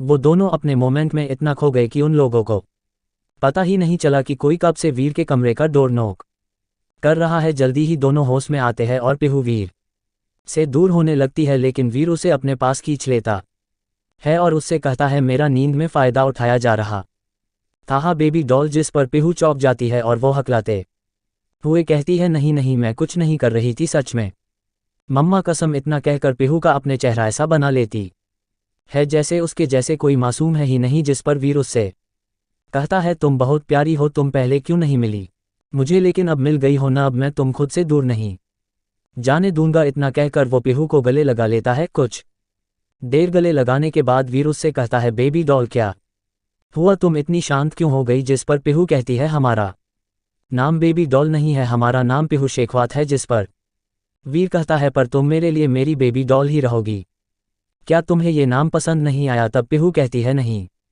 ऐसी बात नहीं है। तो फिर क्या बात है? वीर पीहू से पूछता है। जिस पर पीहू कुछ नहीं कहती है, तो वो पीहू को देखता है। पीहू अपने ख्यालों में खोई हुई थी। तब वीर उससे पूछता है, क्या सोच रही हो बेबी डॉल? जिस पर पीहू कहती है, उन लोगों ने हमें उन लोगों के पास क्यों भेजा था, जबकि वो लोग तो मुझसे कितना प्यार करते थे, जैसे बाबा सा हमसे करते है। पीहू की बात वीर समझ जाता है कि वो किन लोगों के बारे में बात कर रही है। तब वीर पीहू से कहता है, पीहू ऐसा जरूरी नहीं होता है कि जो आपको सामने दिख रहा हो वो पीछे भी ऐसा हो। कभी कभी ऐसा होता है कि इंसान सामने से कुछ होता है और पीछे तुम्हारे बारे में बहुत बुरा सोचता है। पीहू को वीर की समझ में नहीं आती है, तो वीर से कहती है, मतलब? जिस पर वीर हंसते हुए उसके गाल सहलाते हुए कहता है, अभी तुम बहुत छोटी हो इसके लिए, जब तुम बड़ी हो जाओगी तब खुद समझ में आ जाएगा। वीर की बात पर पीहू गुस्सा हो जाती है और वो वीर के ऊपर चढ़कर बैठ जाती है और उससे कहती है, नहीं, हम बड़े हो गए हैं और आपको पता भी, हम 19 साल के हो गए हैं, तो फिर कहाँ से छोटे हो गए हैं? अब हम बड़े हो गए हैं, इसलिए आप आइंदा से मत कहना कि हम छोटे हैं, नहीं तो हम आपसे बात नहीं करेंगे। पीहू वीर से ऐसी बात कर रही थी जैसे वो उसे बहुत अच्छे से बात कर रही थी, लेकिन पीहू थी ही ऐसी, वो ये नहीं देखती कि सामने वाला इंसान कैसा है, क्योंकि उसे इंसान पहचानने का कोई वही नहीं था जो उसे पता चले कि सामने वाला इंसान कैसा है। इसीलिए हुकुम सा पीहू को कभी भी उसे बाहर नहीं जाने देते हैं, क्योंकि वो जानते थे कि पीहू बहुत भोली है, वो किसी के भी ऊपर भरोसा कर लेती है। उसकी बात सुनकर वीर को हंसने का मन करता है, लेकिन वो हंसता नहीं है, क्योंकि वो अगर हंसा तो उसकी बेबी डॉल बुरा मान जाएगी। मासूमियत या धोखा? अब तक आपने पढ़ा। पीहू वीर से ऐसी बात कर रही थी जैसे वो उसे बहुत अच्छे से बात कर रही थी, लेकिन पीहू थी ही ऐसी, वो ये नहीं देखती कि सामने वाला इंसान कैसा है, क्योंकि उसे इंसान पहचानने का कोई वही नहीं था जो उसे पता चले कि सामने वाला इंसान कैसा है। इसीलिए हुकुम सा पीहू को कभी भी उसे बाहर नहीं जाने देते हैं, क्योंकि वो जानते थे कि पीहू बहुत भोली है, वो किसी के भी ऊपर भरोसा कर लेती है। उसकी बात सुनकर वीर को हंसने का मन करता है, लेकिन वो हंसता नहीं है, क्योंकि वो अगर हंसा तो उसकी बेबी डॉल बुरा मान जाएगी। अब आगे चैप्टर 63। तो चलिए शुरू करते हैं इस नावल का नया चैप्टर, वो भी बिना किसी देरी किए। अभी वीर और पीहू दोनों बातें ही कर रहे थे कि वीर को फिर से डोर नॉक होने की आवाज़ आई, जिस पर वीर पीहू से कहता है, बेबी डॉल मेरे ऊपर उठो, मुझे देखता है कि कौन नॉक कर रहा है। फिर वो पीहू को अपने ऊपर से हटाता है और वो अपने रूम का डोर खोलता है। वैसे ही उसके मुंह में के जोरदार मुक्का पड़ता है, जिस पर वीर कहता है, आह, मार दिया रख डोर पर। और कोई नहीं, काया थी वही इतनी देर से डोर नॉक किए जा रहा था। वीर काया को देखता है और उससे कहता है, तुम हमेशा मेरे चेहरे को क्यों बिगाड़ने पर तुली रहती हो? जिस पर काया उसे और दो मुक्के मारती है और कहती है, मैं इतनी देर से तुम्हारे कमरे का डोर नॉक किए जा रही हूँ और तुम डोर क्यों नहीं खोल रहे थे? जिस पर वीर कहता है, यार मैं तो अभी सोकर उठा हूँ, अब मुझको क्या पता था कि तुम सुबह सुबह यहाँ आ जाओगी? जिस पर काया कहती है, सुबह नहीं दोपहर होने वाली है और मैं पीहू के लिए कपड़े लाई ताकि वो फ्रेश होकर अपने कपड़े चेंज कर ली और तुम भी जाओ फ्रेश हो जाकर, तब तक मैं पीहू को तैयार करती है। तब वीर अपना मन मानकर दूसरे कमरे में फ्रेश होने चला जाता है। वही उसके जाने के बाद काया पीहू के पास आती है और उससे कहती है, हेलो पीहू, तुमने मुझे पहचाना या नहीं?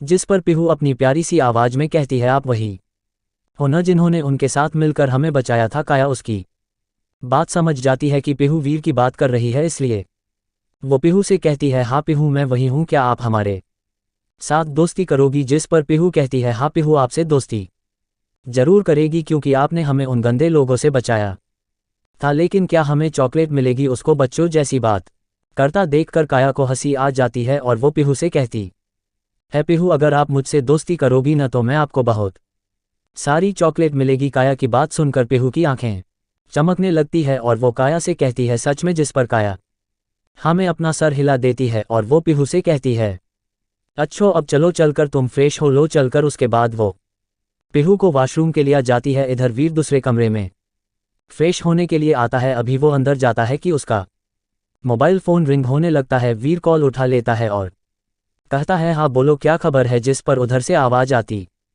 है बॉस शालिनी राठौर ने अपनी कंपनी के लिए फंड का इंतजाम कर लिया है और मुझे ये भी खबर पता चली है कि वो आपके दादाजी से उन्होंने हेल्प मांगी। जिस पर वीर कहता है कौन, ओल्ड मिस्टर मित्तल। जिस पर उधर से आवाज़ आती है हाँ बॉस, शालिनी के दादाजी और आपके दादाजी में काफ़ी गहरी दोस्ती है, इसलिए ही उन्होंने आपके दादाजी हेल्प मांगी। इतना कहकर वो चुप हो जाता है। तब वीर कुछ सोच कह कहता है ठीक है तुम नज़र रखो मैं देखता हूँ। इतना कहकर वीर कॉल कट कर देता है और वीर अपने आप से कहता है अच्छा तो अभी भी कुछ बाकी रह गया है, तो फिर देखना तो बनता है कि अब शालिनी राठौर क्या करती है। कुछ सोचकर वो राघव को कॉल करता है।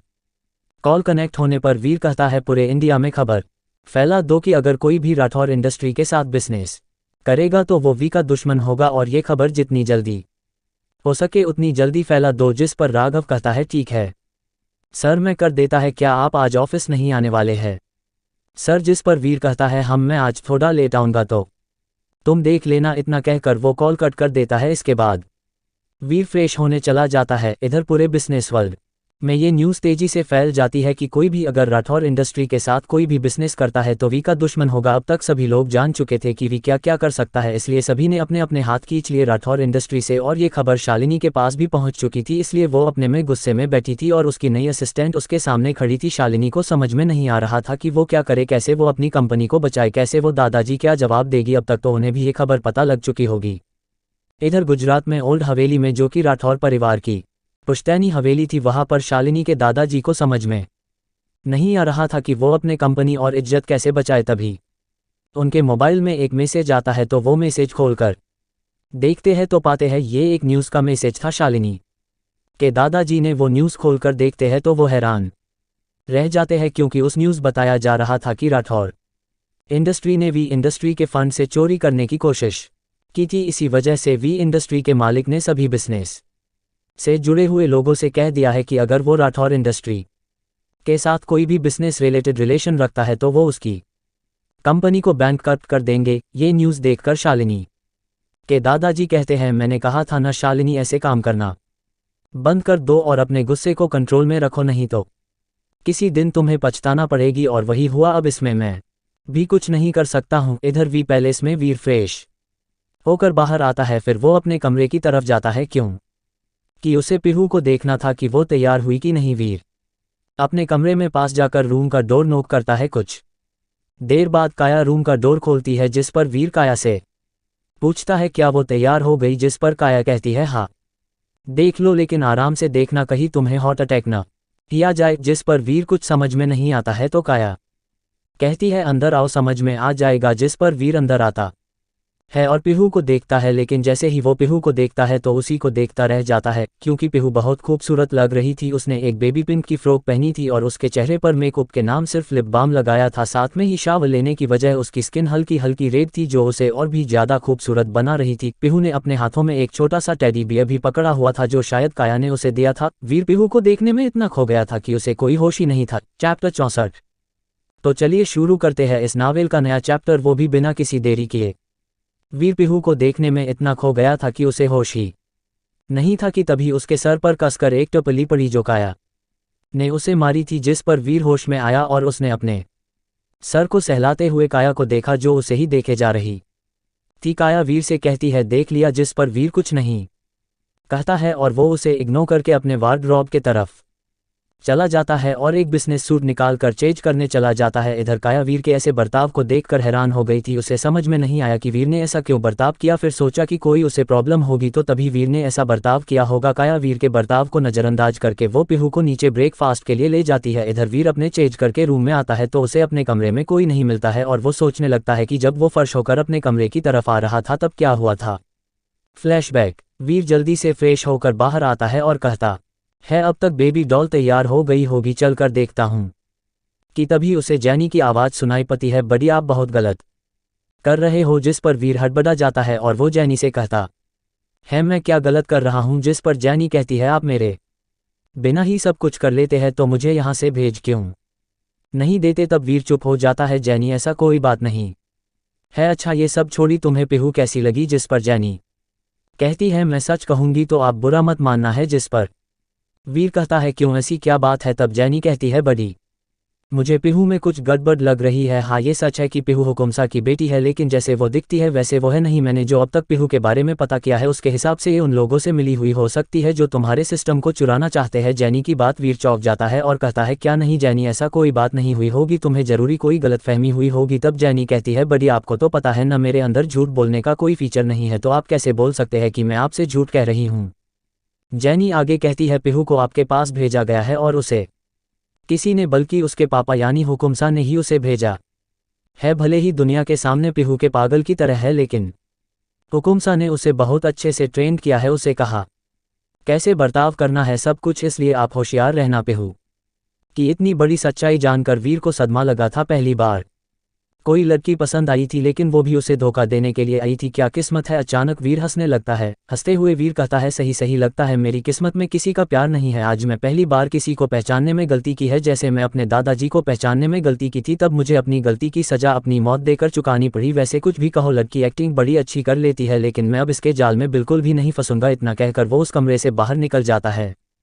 फ्लैशबैक एंड वीर अभी ये सोच ही रहा था कि से अपनी फोन पर एक रिंग सुनाई पती है जो राघव की थी, क्योंकि वीर ने पुलिस को बुला लिया था ताकि वो पीहू को जेल भिजवा सके। सजा तो वो दे सकता था, लेकिन वो पीहू से प्यार करने लगा था। वो कैसे अपने प्यार को अपने हाथों से सजा देता है। वीर अपने चेहरे पर मास्क लगाकर अपने कोल्ड ऑरा के साथ नीचे चला जाता है। जब वो नीचे आता है तो वो देखता है कि कैसे काया पीहू का ख्याल रख रही है। वीर जाकर उन दोनों के पास खड़ा हो जाता है और पीहू के एक हाथ को पकड़कर हाल में ले आता है। उसकी ऐसी हरकत पर काया उससे कुछ कहना चाहती थी कि वो ये क्या कर रहा है, लेकिन वीर ने अपना हाथ दिखाकर उसे रोक दिया था। काया को कुछ गलत होने का एहसास हो गया था। वीर पीहू को हाल में लाकर उससे कहता है पेन ड्राइव निकालो, जिस पर पीहू कहती है मतलब? तब वीर कहता है मैं बार बार एक ही बात नहीं कहूंगा, मैंने कहा पेन ड्राइव निकालो। तुमने जो चुराया है न, जिसके लिए तुम्हें यहाँ भेजा गया है, मुझे सब कुछ पता चल चुका है, इसलिए चुपचाप पेन ड्राइव चुपचाप निकाल कर मेरे हाथ में दे दो, वरना मैं तुम्हारे साथ क्या कर जाऊंगा मुझे खुद भी नहीं पता। वीर की बात सुनकर काया कहती है वीर ये क्या कह रहे हो तुम पीहू के बारे, और किस बारे में बात कर रहे हो? तब वीर कहता है मैं क्यों इससे बात कर रहा हूँ, ये खुद ही बताएगी। बोलो पीहू क्यों ये सब कर रही हो, ये करने से क्या तुम्हें क्या मिल जाएगा?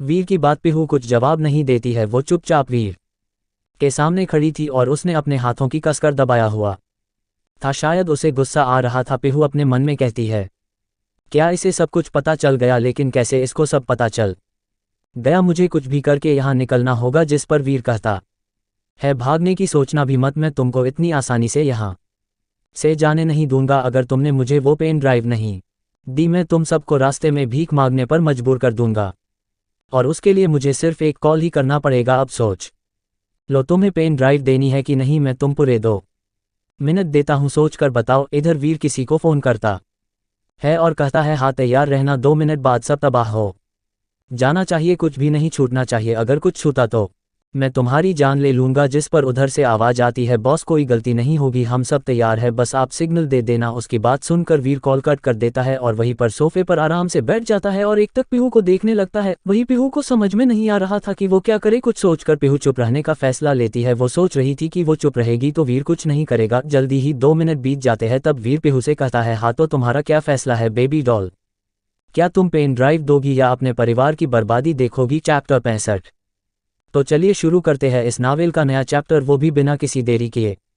वीर देखता है कि पीहू कोई जवाब नहीं दे रही है तो वो पीहू से कहता है तो फिर ठीक है, मुझे समझ में आ गया है कि तुम क्या चाहती हो। इतना कहकर वो वही हॉल में लगी टीवी को ऑन कर देता है और पीहू से कहता है अब मैं तुम्हें दिखाता हूं कि तुम्हारे पूरे एम्पायर को बर्बाद होते हुए। इतना कहकर वो किसी को मैसेज कर देता है। कुछ सेकंड में शेखावत इंडस्ट्री के शेयर नीचे आने लगते हैं। साथ में जितने भी इन्वेस्ट थे सभी ने कंपनी से अपने अपने हाथ पीछे खींच लिए थे और शेखावत हवेली में रेड भी पड़ गई थी, जहां से बहुत सारे ड्रग्स और ब्लैक मनी मिला था। ये सब देखकर पीहू पैनिक होने लगती है और वो वीर के पैरों पर गिरकर रोते हुए कहते हैं प्लीज़ ये सब बंद कर दो, मैं देती हूँ तुम्हें पेन ड्राइव, लेकिन ये सब बंद करवा दो। इतना कहकर रोते हुए पीहू जो टेडी बियर लिए थी उसमें से एक पेन ड्राइव निकालकर वीर को दे देती है। वीर वो पेन ड्राइव लेकर कहता है लेकिन अब बहुत देर हो चुकी है मिस पीहू, मैंने तुमको जब पहली बार देखा था तो मुझे लगा तुम बहुत मासूम हो, मुझे तुम्हें पास आने पर मुझे सुकून मिलता था, लेकिन मैं गलत था। मैं अपने सुकून के लिए एक ऐसी लड़की के पास गया जिसके लिए कोई भी फीलिंग की कदर नहीं है, तो फिर मैं क्यों कदर करूं। इतना कहकर वो किसी को कॉल करता है और कहता है सबको जेल पहुंचा दो और हाँ, कोई भी जेल से बाहर नहीं निकलना चाहिए और इसे भी यहाँ से ले जाओ। इतना कहकर वीर कॉल कट कर देता है। कुछ देर में पुलिस आती है और पीहू को ले जाती है। पीहू बहुत गिड़गिड़ाती है, रोती है, लेकिन वीर उसकी तरफ एक बार भी नहीं देखता है बल्कि उसको इग्नोर करके काया से कहता है ऑफिस चलो, आज बहुत लेट हो गया है। इतना कहकर वो मेंशन से बाहर चला जाता है। उसके जाने के बाद काया के बार पीहू की तरफ देखती है, लेकिन वो भी उसे इग्नोर करके वहां से चली जाती है। दोनों कुछ ही देर में कंपनी पहुंचते हैं। वही वीर कंपनी में आकर सीधा अपने केबिन में चला जाता है और काया अपने केबिन में। ऐसे ही कुछ दिन बीत जाते हैं और फाइनली वो दिन आ जाता है जिसके लिए सभी का इंतजार था, जब वीर को अपने बनाए हुए सिस्टम लॉन्च करने थे। ये इवेंट बहुत बड़ा होने वाला था, इसलिए इसे दोनों तरह से कराने का फैसला किया था। अब ये इवेंट ऑनलाइन के साथ साथ ऑफलाइन भी होना था। ये इवेंट को दिल्ली के सबसे बड़े बड़े होटल में रखा गया था, जो अब वी इंडस्ट्री के अंदर ही आता था। इवेंट शाम होना था, इसलिए वीर और काया दोनों ही इसकी तैयारी करने में जुटे थे। इसमें उनकी हेल्प अभय और सौम्या भी कर रही थी, जिस वजह से वीर और काया की बहुत आराम भी हो गया और कुछ काम कम भी हो गया था। आज इस इवेंट में बड़े बड़े लोग शामिल होने वाले थे, जिसमें से कुछ इंपोर्टेंट लोग भी थी, जैसे स्विच बैंक के ओनर के साथ कई देश के पीएम भी शामिल होने वाले थे। साथ में ही इंडिया के कई बड़े नेता भी शामिल होने वाले थे। जल्दी शाम हो गई। शाम होते ही रॉयल होटल के बाहर भीड़ लगना शुरू हो गई थी और लोग आने शुरू हो गए थे और इस इवेंट को मीडिया भी कवर कर रही थी, जिस वजह से इस इवेंट की नज़र सब पर बनी हुई थी। यहाँ तक अंडरवर्ल्ड की भी ऐसे शाम के 7 बज जाते हैं। जैसे 7 बजते हैं वैसे ही इवेंट शुरू हो जाता है। शुरू में कुछ परफॉर्मेंस होती है। उसके खत्म होने के बाद काया स्टेज में आती है और सबकी ग्रीट करते हुए कहती है हेलो एवरीवन, आप सभी इस इवेंट में आए, इसके लिए मुझे बहुत खुशी हुई। मैं भी कितनी बुद्धू हूँ, मैंने आप लोगों अपना नाम बताना तो भूल ही गई। हेलो एवरीवन, माई सेल्फ काया, CEO ऑफ वी इंडस्ट्री। चलिए शुरू करते हैं इस इवेंट को। तो आज जिस चीज़ के लिए आप सभी यहाँ मौजूद हैं, मैं आप लोगों के लिए सरप्राइज देती हूँ, और वो ये है कि आज एक सिस्टम की नहीं बल्कि पूरे 10 सिस्टम की नीलामी होगी और इसकी प्राइज 1000 करोड़ रुपये से शुरू होगी। तो चलिए शुरू करते हैं पहले सिस्टम की नीलामी। इसके बाद सिस्टम की नीलामी शुरू हो जाती है और उसकी नीलामी 1000 रुपये शुरू होकर करीब 50,000 करोड़ रुपए तक पहुंच जाती है। लास्ट में ये पहला सिस्टम तुर्की एक बिजनेसमैन के नाम हो जाता है, जिसके बाद बारी बारी कुल 8 सिस्टम की नीलामी होती है, जिनकी बिड करीब 1 लाख करोड़ रुपए तक पहुंच गई थी, लेकिन अभी तक स्विस बैंक ने नीलामी में हिस्सा नहीं लिया था। 9 सिस्टम की नीलामी के बाद काया फिर से स्टेज में आती है और कहती है hello everyone, I am back. अब चलो चलते आखिर सिस्टम की नीलामी की तरफ, लेकिन उससे पहले मैं आप लोगों बता दूं, इस सिस्टम को जो खरीदेगा उसको इंस्टॉल करने के लिए मेरे बॉस यानी मिस्टर वी खुद उनके पास जाएंगे, जो ये सिस्टम शुरू करेगा, क्योंकि ये सिस्टम बहुत खास है, इसलिए तो शुरू करते हैं। इसके बाद उस सिस्टम की बिड शुरू होती है 1000 करोड़, 5000 करोड़, 10,000, 50,000, 2 लाख, 10 लाख करोड़ रुपए। इतनी बड़ी बिड के बाद भी कोई नहीं रोक रहा था। कंपटीशन बहुत तगड़ा हो रहा था और ये स्विच बैंक और रसिया की प्रेसिडेंट केपीए के साथ हो रहा था। इतनी बिड देखकर हर कोई हैरान था। उन्होंने आज तक इतनी बड़ी बिड कभी नहीं देखी थी, लेकिन अभी भी कोई नहीं रुकने वाला था और ऐसे ही उस सिस्टम की कीमत करीब 100 लाख करोड़ रुपए तक पहुंच गई। तब स्विस बैंक ने अपने कदम पीछे हटा लिए, क्यों कि अब वो इससे आगे नहीं जा सकते थे और ये सिस्टम रूस ने खरीद लिया। इसके बाद इवेंट खत्म होता है। इसी के साथ ये न्यूज़ बहुत तेजी से पूरे वर्ल्ड में फैल जाती है कि वी इंडस्ट्री पूरे वर्ल्ड की सबसे बड़ी कंपनी बन गई, जिसके बाद आज 10 अरब डॉलर का तो सिर्फ फंड है। इस न्यूज़ के फैलते ही वी इंडस्ट्री के शेयर में बहुत तेजी आती है, जिसे देखकर अब बाहर के बिजनेसमैन अब वी इंडस्ट्री के साथ बिजनेस करना चाहते थे, जो वीर के लिए काफ़ी फायदेमंद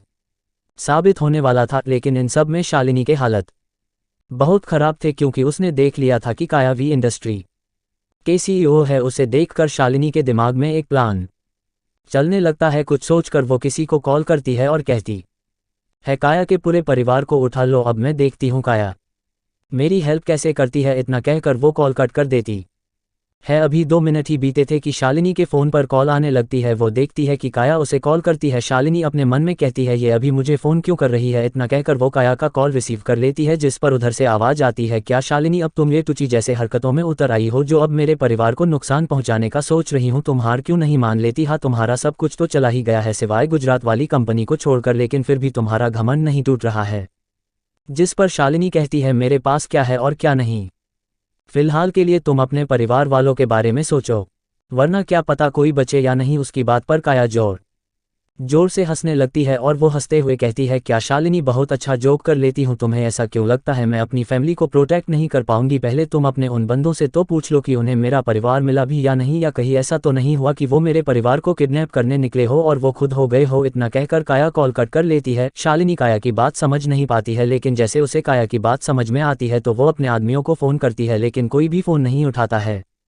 इधर काया वी इंडस्ट्री में इस वक्त वीर के केबिन में उसके सामने बैठी थी और टीवी देख रहे थे। आखिर देखेंगे भी क्यों ना, आखिर वीर के सिस्टम की इतनी बड़ी जो नीलामी हुई है उसकी वजह से वी इंडस्ट्री अब एक नेम नहीं ब्रांड बन गया है, जिसके साथ अब कोई काम करना चाहता था। लेकिन इन सब में वीर के चेहरे पर कोई भी एक्सप्रेशन नहीं थे। काया भी ये देखती है लेकिन कहती कुछ है, क्योंकि इस एक हफ्ते में वो वीर को बदलते हुए देख रही थी। उसे सब किसी की भी कोई परवाह नहीं था, उसका जो मन करता था वो करता था, जो नहीं करता था वो नहीं करता। काया वीर से कहती है, वीर क्या हुआ? तुम्हें देखकर लग रहा है कि तुम अभी भी खुश नहीं हो। इतनी बड़ी सक्सेस के बाद भी तुमने अंडरवर्ल्ड के साथ साथ अब तो तुम बिजनेस वर्ल्ड में भी नंबर 1 बन गए हो, तो फिर तुम खुश क्यों नहीं हो? उसकी बात पर वीर काया को देखता है और उससे कहता है, काया प्लीज मुझे थोड़ी देर के लिए अकेला छोड़ दो। उसकी बात मानकर काया भी उसके केबिन से बाहर जाकर अपने केबिन की तरफ चली जाती है। चैप्टर 66।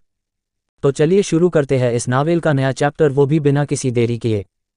काया अपने केबिन में आ जाती है और वो वीर के बारे सोचने लगती है। कैसे इस एक हफ्ते में वीर बिल्कुल चुप सा हो गया है, न वो किसी से बोलता है न कुछ रिएक्ट करता है। जब उसने पिहू को जेल भेजा था तब से वीर बहुत अलग अलग रहने लगा था। उसे समझ में नहीं आ रहा था कि वीर ऐसा क्यों कर रहा था। कहीं वो सच में तो पिहू से प्यार नहीं करने लगा था, लेकिन वो तो मजाक कर रहा था। आखिर हुआ क्या है वीर को? इधर वीर अपने केबिन में अपनी चेयर पर बैठा था। उसने अपनी आंखें बंद कर रखी हुई थी। कुछ सोचकर वो अपनी आंखें खोलता है। इस वक्त उसकी आंखें पूरी लाल थी। उठकर अपने ओवरकोट को पहनता है और केबिन के बाहर निकल जाता है। वही काया अभी वीर के बारे में सोच ही रहा था कि तभी उसे अपने मोबाइल में एक मैसेज की रिंग सुनाई पड़ती है। तब काया अपना मोबाइल चेक करती है, तब उसे पता चलता है कि ये मैसेज वीर ने भेजा है। उसमें वीर ने लिखा था कि वो रूस के लिए निकल गया, वो अब 2-1 हफ्ते बाद मिलेगा उसे।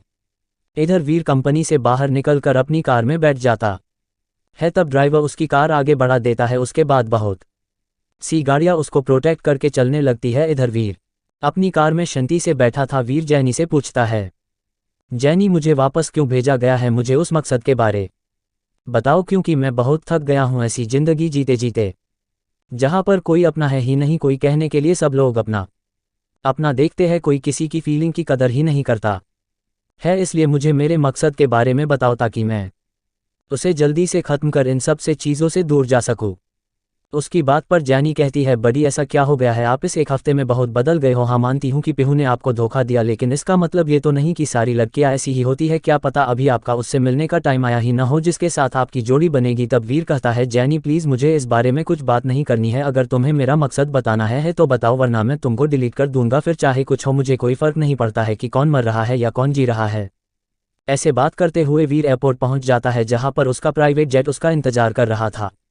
वीर के कार जेट के पास आकर रुकती है। तब वीर कार से बाहर निकलकर सीधा अपने जेट के अंदर चला जाता है। मीडिया को भी खबर हो चुकी थी मिस्टर वीर रूस के लिए निकल चुके हैं, इसलिए वो उसकी फ़ोटो लेना चाहते थे, लेकिन वीर के बॉडीगार्ड ने उसे बहुत अच्छे से कवर किया हुआ था, जिस वजह से उसकी कोई फ़ोटो नहीं ले पाया। वीर के जेट पर बैठते ही जेट उड़ान भरने के लिए तैयार हो गया और कुछ ही देर वीर इंडिया से रूस के लिए निकल गया। इस वक्त वीर अपने जेट पर आराम करने का सोच रहा था, क्योंकि उसने इस एक हफ्ते में उसने आराम बिल्कुल भी नहीं किया था। इसलिए वीर जेट में अपने एक कमरे में सोने के लिए चला गया था। उसके साथ राघव भी आया था, उसका पर्सनल असिस्टेंट बनकर, ताकि वो वीर के कामों को हैंडल कर सके। इधर मित्तल मैंशन में रिया अपने कमरे में अपनी माँ की गोद में सर रख कर लेती हुई थी। रिया अपनी माँ से कहती है, माँ वीर भाई बहुत दिन से आए ही नहीं, मुझे उनकी बहुत याद आ रही है। उस दिन के बाद से वीर भाई ने मुझे कॉल भी नहीं किया, नहीं तो मेरा हर समय ध्यान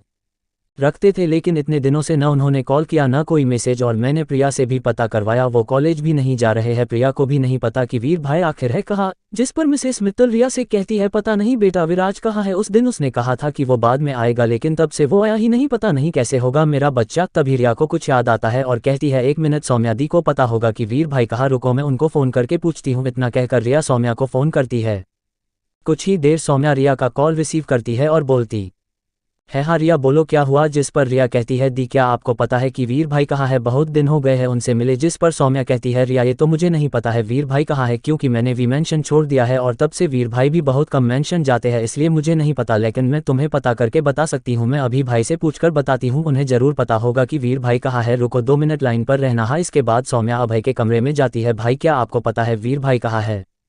वही अभय जो अपने मोबाइल में कुछ देख रहा था वो हड़बड़ा जाता है और वो सौम्या से कहता है अरे सौम्या तुम। जिस पर सौम्या कहती है हाँ भाई वो रिया पूछ रही थी कि वीर भाई कहाँ है, क्या आपको पता है। जिस पर अभय कहता है हाँ वो अभी अभी रूस के लिए निकल गया है, वो अब 1 हफ्ते बाद ही आएगा, क्यों कुछ काम था।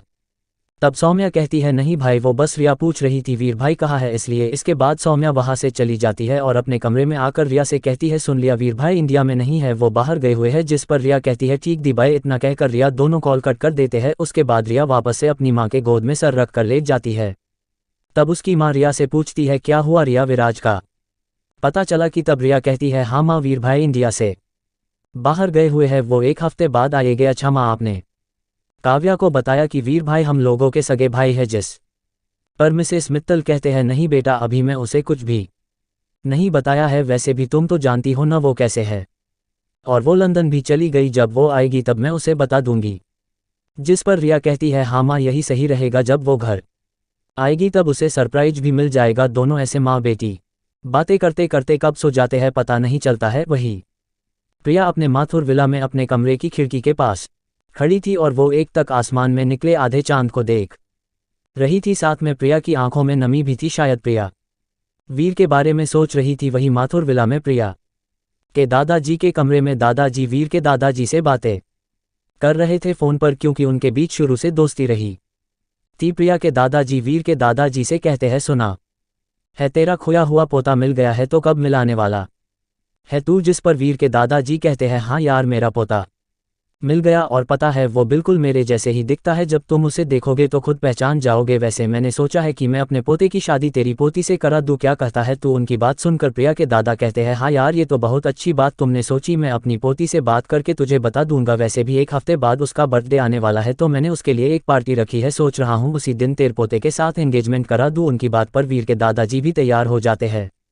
इधर इन दोनों की बात से बेखबर प्रिया और वीर दोनों बिजी थे। प्रिया ने तो अपने आप को जानबूझकर बिजी रखा था ताकि उसे वीर की याद ना आए, और यही हाल था वीर का। बस फर्क इतना था कि वीर इसलिए अपने आप को बिजी रखना चाहता था कि उसे अकेलापन न महसूस हो। चैप्टर 67।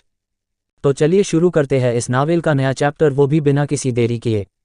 वीर इधर रूस पहुंचने वाला था, इसलिए राघव उसे उठाने के लिए जाता है, क्योंकि जब से जेट इंडिया से उड़ान भरा था तब से वीर सो ही रहा था, लेकिन अब जब रूस पहुंचने वाले थे इसलिए वीर को उठाना होगा। राघव वीर के कमरे के पास जाकर रूम का डोर नॉक करके कहता है सर हम आधे घंटे में पहुंचने वाले हैं। इतना कहकर वो वहां से चला जाता है। इधर कमरे के अंदर वीर राघव की आवाज़ से उसकी नींद खुल जाती है और वो उठकर थोड़ा फ्रेश होकर वो फिर से तैयार हो जाता है। तैयार होकर वीर उस कमरे से बाहर निकलकर अपने जगह पर जाकर बैठ जाता है। थोड़ी ही देर में उसका जेट लैंड होता है। तब वीर अपने वी वाले अवतार में जेट से नीचे उतरता है, तो उसे रूस के प्रेसिडेंट का पीए के साथ साथ कुछ लोग उसका वेलकम करते हैं। उनसे मिलकर वीर अपनी कार में जाकर बैठ जाता है और वो एयरपोर्ट से बाहर निकल जाता है। साथ में उसके बॉडीगार्ड की कार उसे प्रोटेक्ट करके चलने लगती है। वीर का सिस्टम रूस ने अपनी सबसे बड़ी बैंक के लिए खरीदा था, ताकि जैसे अटैक स्विस बैंक हुआ है वैसे अटैक उनकी बैंक में न, इसलिए वीर यहाँ से उसी बैंक में जा रहा था।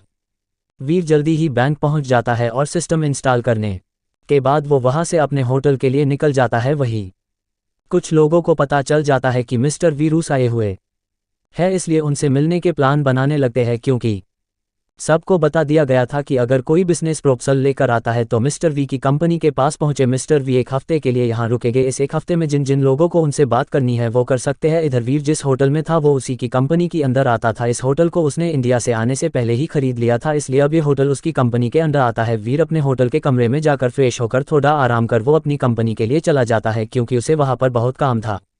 वीर अपनी कंपनी पहुँचकर सीधा अपने केबिन में चला गया और अपने काम पर लग गया। इसी तरह 1 हफ्ता कब बीत गया पता ही नहीं चला। इस 1 हफ्ते में बहुत से बिजनेस प्रोपोजल मिले, उनमें से वीर ने कुछ सेलेक्ट किए और कुछ रिजेक्ट। साथ में ही वीर ने रूस की सबसे बड़ी वेपन कंपनी भी खरीद ली थी। इस वजह से वीर का और काम बढ़ गया था। साथ में ही वीर ने अपने कुछ आइडिया भी दे दिए थे और वो जल्द इस कंपनी की ब्रांच इंडिया में भी खोलने वाला था। उसके लिए उसने प्लान भी बना लिया था। आज वीर इंडिया वापस जाने वाला था, क्योंकि उसके दादाजी फ़ोन आया था कि आज सभी प्रिया के जन्मदिन में जाने वाले हैं, इसलिए अगर वो भी आए तो बहुत अच्छा होगा। वीर जाना तो नहीं चाहता था, लेकिन उसे प्रिया से मिलना था, उसे थैंक्स भी बोलना था क्योंकि उसने उसकी जान बचाई थी। उसके लिए उसने अभी तक सही से थैंक्स तक नहीं बोला था। उसने प्रिया के लिए गिफ्ट भी ले लिया था जो एक नेकलेस था, और वो पूरा हीरो से ही बना हुआ था। उसकी कीमत करोड़ों में थी। वीर जल्द ही अपने कंपनी का काम खत्म कर के वो एयरपोर्ट के लिए निकल गया। जब वो एयरपोर्ट पहुंचा तो वहां पर मीडिया खड़ी हुई थी, शायद वो वी को देखना चाहता था। वैसे भी इस एक हफ्ते में वी की पॉपुलैरिटी बहुत ज़्यादा बढ़ गई थी, खासकर तब से जब उसे उसने वेपन बनाने वाली कंपनी को खरीद लिया था। इसके बाद से वी काफ़ी चर्चाओं में आ गया था। वीर अपनी कार से उतरता है, वैसे उसकी बॉडीगार्ड उसको कवर कर लेते हैं ताकि उसकी कोई फोटो न ले पाए। वीर मीडिया को इग्नोर करते हुए अपने जेट में जाकर बैठ जाता है और वो इंडिया के लिए निकल जाता है।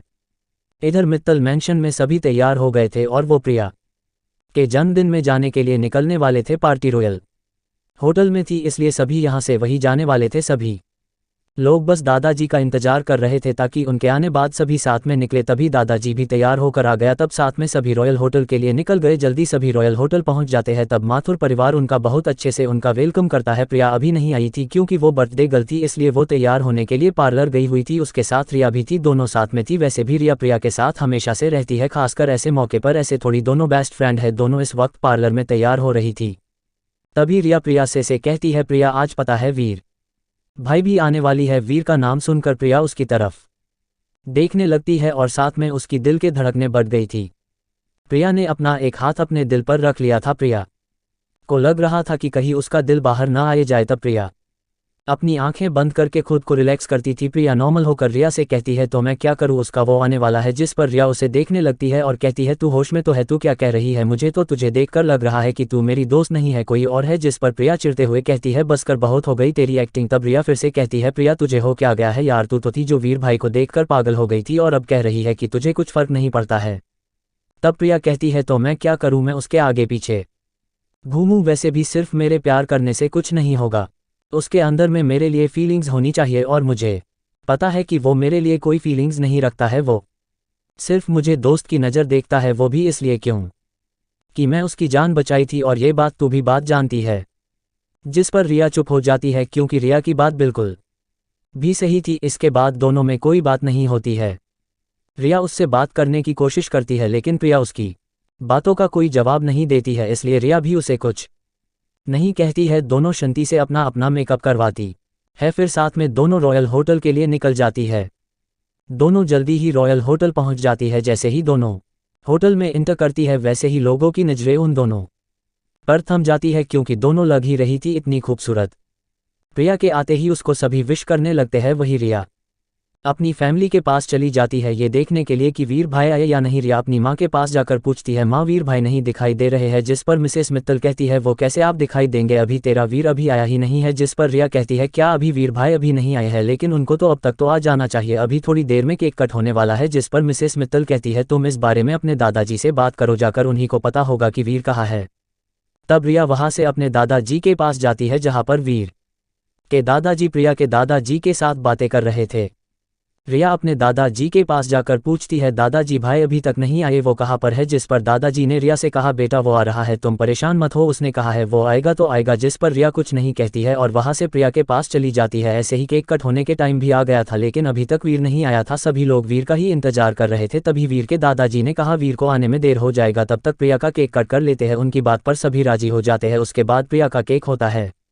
इधर वीर का जेट इंडिया में लैंड होता है। तब वीर वहां से सीधा अपने विला वी पैलेस जाता है क्योंकि वो वहां पर ऐसे नहीं जा सकता है क्योंकि अभी वीर सबके सामने ऐसे नहीं जाना चाहता था और न वो चाहता था कि सभी लोग वीर की इस पहचान के बारे में जाने। वीर नॉर्मल ही तैयार होकर जाना चाहता था ताकि लोग उसके बारे में क्या सोचते हैं ये पता चले। वो ये तो जानता है कि सब उसे बुली करेंगे लेकिन वो देखना चाहता था। वीर जल्दी से वी पैलेस पहुंचकर जल्दी ही अपने कपड़े बदलता है। वीर ने वैसे ही कपड़े पहने थे जैसे वो शुरू में पहनता था। उसके बाद वीर प्रिया का गिफ्ट ले कर अपने पार्किंग में जाता है और के नॉर्मल बाइक को ले कर वहां से रॉयल होटल के लिए निकल गया। उसने अपने बॉडीगार्ड को अपने पीछे से आने के लिए मना कर दिया था, तब भी उसकी बॉडीगार्ड उसको थोड़ा दूर से उसको प्रोटेक्ट करके चल रहे थे, जिसके बारे में वीर को नहीं पता था। वीर जल्दी ही रॉयल होटल पहुंच जाता है और अपनी बाइक पार्क करके वो होटल के अंदर जाने को होता है लेकिन होटल के एंट्रेंस पर खड़े बॉडीगार्ड वीर को रोक देते हैं और उससे इनविटेशन कार्ड मांगते हैं, लेकिन वीर के पास इनविटेशन कार्ड तो था इसलिए वो उससे कहता है मेरे पास तो इनविटेशन कार्ड तो है नहीं है, लेकिन जिसकी पार्टी अंदर हो रही है मैं उनको जानता हूँ। जिस पर वो बॉडीगार्ड कहता है ऐसे तो हम भी उन्हें जानते हैं, तो क्या हम भी उनकी पार्टी में शामिल हो सकते हैं? नहीं ना, और तुम्हारे पास इन्विटेशन कार्ड भी नहीं है तो हम कैसे मान ले कि तुम उन लोगों को जानते हो। चैप्टर 68। तो चलिए शुरू करते हैं इस नावल का नया चैप्टर, वो भी बिना किसी देरी किए।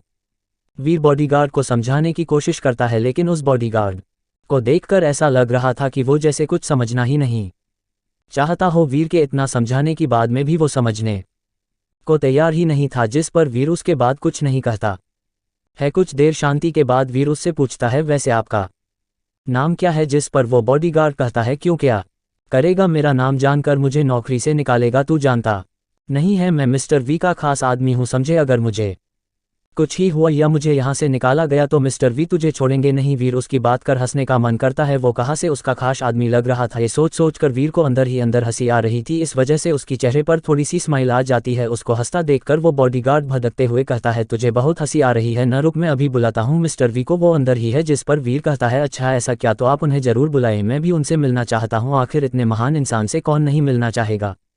वीर की इस बात पर वह बॉडीगार्ड घबरा जाता है लेकिन वो अपनी घबराहट अपने चेहरे पर नहीं आने देता है। उसने अपनी घबराहट को अच्छे से छिपा लिया था लेकिन वीर ने उसकी घबराहट को देख लिया था, इसलिए वो फिर से कहता है क्या हुआ, बुलाओ मिस्टर वी को, मैं देखना चाहता हूं। यार तुम बुला ही नहीं रहे हो? जिस पर वो बॉडीगार्ड कहता है वो तुम जैसे इंसान से क्यों मिलेंगे, आखिर तुम हो कौन? हाँ तुम यहाँ से निकल जाओ। वीर उसकी बात सुनकर थक चुका था क्योंकि वो पहले ही इतना लेट हो चुका था और इस बॉडीगार्ड की वजह वो और लेट हो रहा था, इसलिए वीर ने उसकी वर्दी पर लिखा नाम देखा और किसी को कॉल करने लगा गया। जिस पर वो बॉडीगार्ड और ज्यादा भड़क गया, वो कहने लगा तुम जा रहे हो या नहीं, मुझे तुम जैसे इंसान को भगाना बहुत अच्छे से आता है। जिस पर वीर कहता है वो तो अब वक्त ही बताएगा कि कौन यहाँ जाएगा।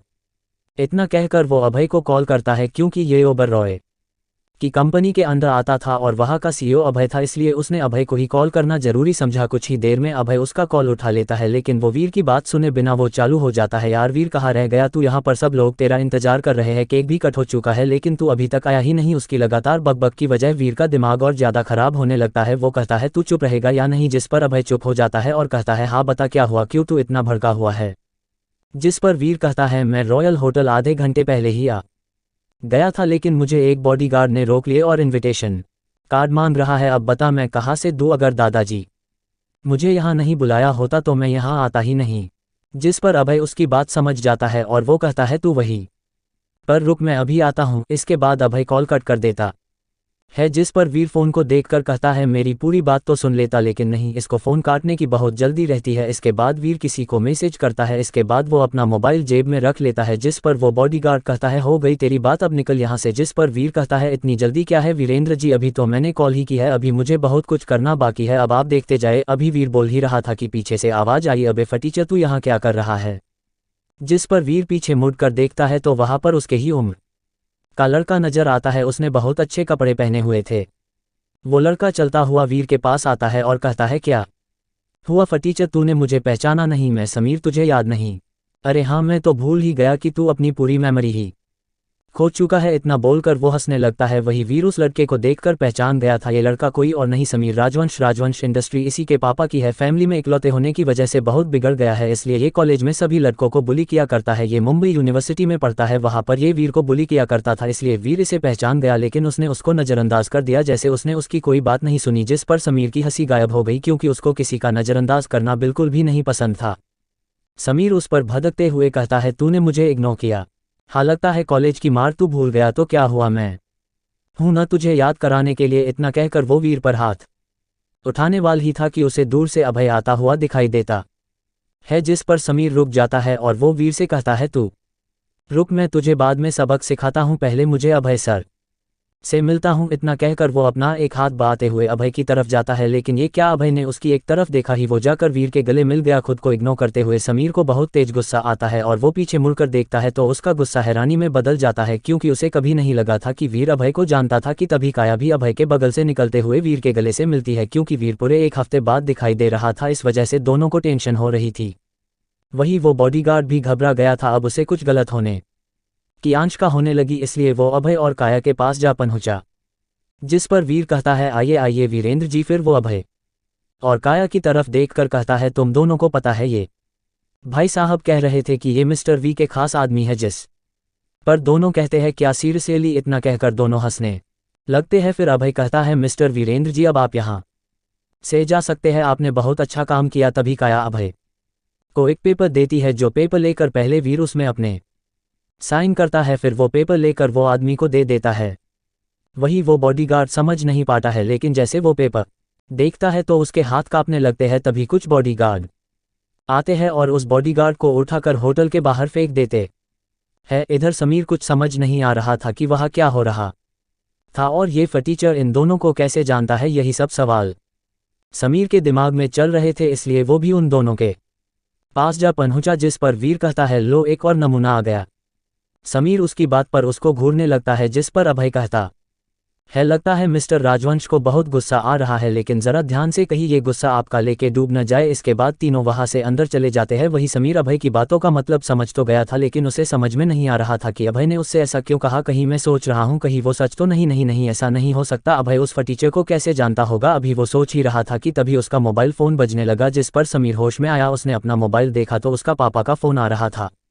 समीर ने बिना देरी किए अपने पापा का फोन उठा लिया, लेकिन फोन उठाते ही दूसरी तरफ से उसके पापा की चिल्लाने की आवाज आई, जो कह रहे थे अब तूने किससे पंगा ले लिया हा, जो सब लोग मेरी कंपनी के पीछे पड़े हैं। जिस पर समीर कहता है क्या हुआ पापा, आप इतना क्यों चिल्ला रहे हैं, और मैंने किसी से पंगा नहीं लिया है, और आपको क्यों ऐसा लगता है कि मैं हर समय हर किसी से पंगा ही लेता रहता हूं। जिस पर उसके पापा उस पर भड़कते हुए उससे बोलते हैं तो फिर भी इंडस्ट्री ने मेरे सारे प्रोजेक्ट क्यों कैंसिल कर दिए, और साथ ही में पूरे बिजनेस वर्ल्ड में ये न्यूज़ भी फैला दी गई है हम लोग गैरकानूनी काम भी कर रहे हैं, और हमारे घर में रेड भी पड़ चुकी है। सच सच बताओ तुमने अब किससे पंगा लिया है। मैं कुछ नहीं जानता हूँ, तुमने किसी से भी पंगा लिया तो उसके सामने झुका या माफ़ी मांगो, लेकिन अगर मेरी कंपनी बंद हुई न तो देख लेना। इतना कहकर वो कॉल कर देते हैं। वही समीर अपने पापा की बात सुनकर वहीं पर बुत बनकर खड़ा हो गया था, जैसे उसे काफ़ी बड़ा शौक हो लगा हो। चैप्टर 69।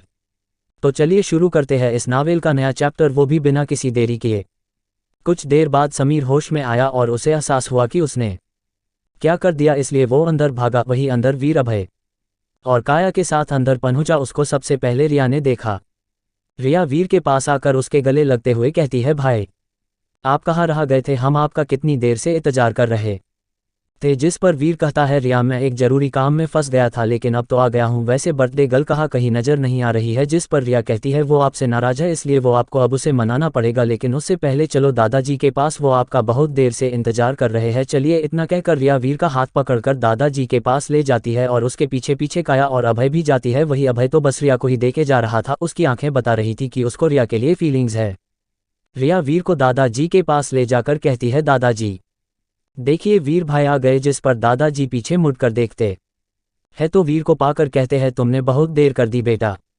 जिस पर वीर वही कहता है जो उसने रिया से कहा था दादा जी मैं एक जरूरी काम में फंस गया था, बस इस वजह से नहीं आ पाया। वैसे भी मुझे पार्टी में आना जाना पसंद नहीं है। जिस पर दादाजी कहते हैं अरे ऐसे कैसे नहीं आते, चलो मैं अपने कुछ दोस्तों से मिलवाता हूँ। इसके बाद दादाजी अपने कुछ दोस्तों से वीर को मिलवाते हैं। इधर वीर रिया को एक गिफ्ट देते हुए कहता है और उससे कहता है इसे ले जाकर प्रिया को दे जाकर। वही रिया उस गिफ्ट को देखकर कहती है इसमें क्या है भाई। जिस पर वीर कहता है जब वो खोल कर देखेगी तो तुम भी देख लेना, अब जाकर इसे दे आ, वरना वो बाद मेरा दिमाग खा जाएगी कि मैंने उसे विश नहीं किया और न कि कोई गिफ्ट दिया। जाओ रिया। तब रिया वहां से प्रिया के पास चली जाती है जो अपने बुक किए कमरे में गई थी। रिया प्रिया के रूम में आती है तो उसे प्रिया कहीं नहीं दिखाई देती है, लेकिन उसे वॉशरूम से पानी गिरने की आवाज़ आ रही थी तो रिया समझ गई कि प्रिया वॉशरूम में। कुछ देर बाद प्रिया वॉशरूम आई, तब रिया को अपने कमरे में देखकर वो हैरान रह गई और उसने रिया से पूछा तू यहाँ क्या कर रही है। तब रिया वो गिफ्ट देती हुए कहती है ये वीर भाई ने तेरे लिए भेजा और कहा है अगर उन्होंने तुझे विश नहीं किया तो तू उनका सा खा जाएगी। जिस पर प्रिया चौंक कर रिया से कहती है क्या वीर ने ऐसा कहा। तब रिया अपना सर हाँ में हिला देती है और कहती है अब खोल के दिखा मुझे इस गिफ्ट में, देखना कि वीर भाई ने तुमको दिया क्या है। तब प्रिया वो गिफ्ट खोलने लगती है। कुछ ही देर में प्रिया वो गिफ्ट खोल लेती है, लेकिन जैसे ही प्रिया वो गिफ्ट में देखती है तो कहती है ये तो पूरा हीरो का नेकलेस है। वही रिया की भी आंखें बाहर आने वाली थी और कहती है इतना बड़ा गिफ्ट ओम जी। इधर वीर नीचे लोगों से बात कर रहा था।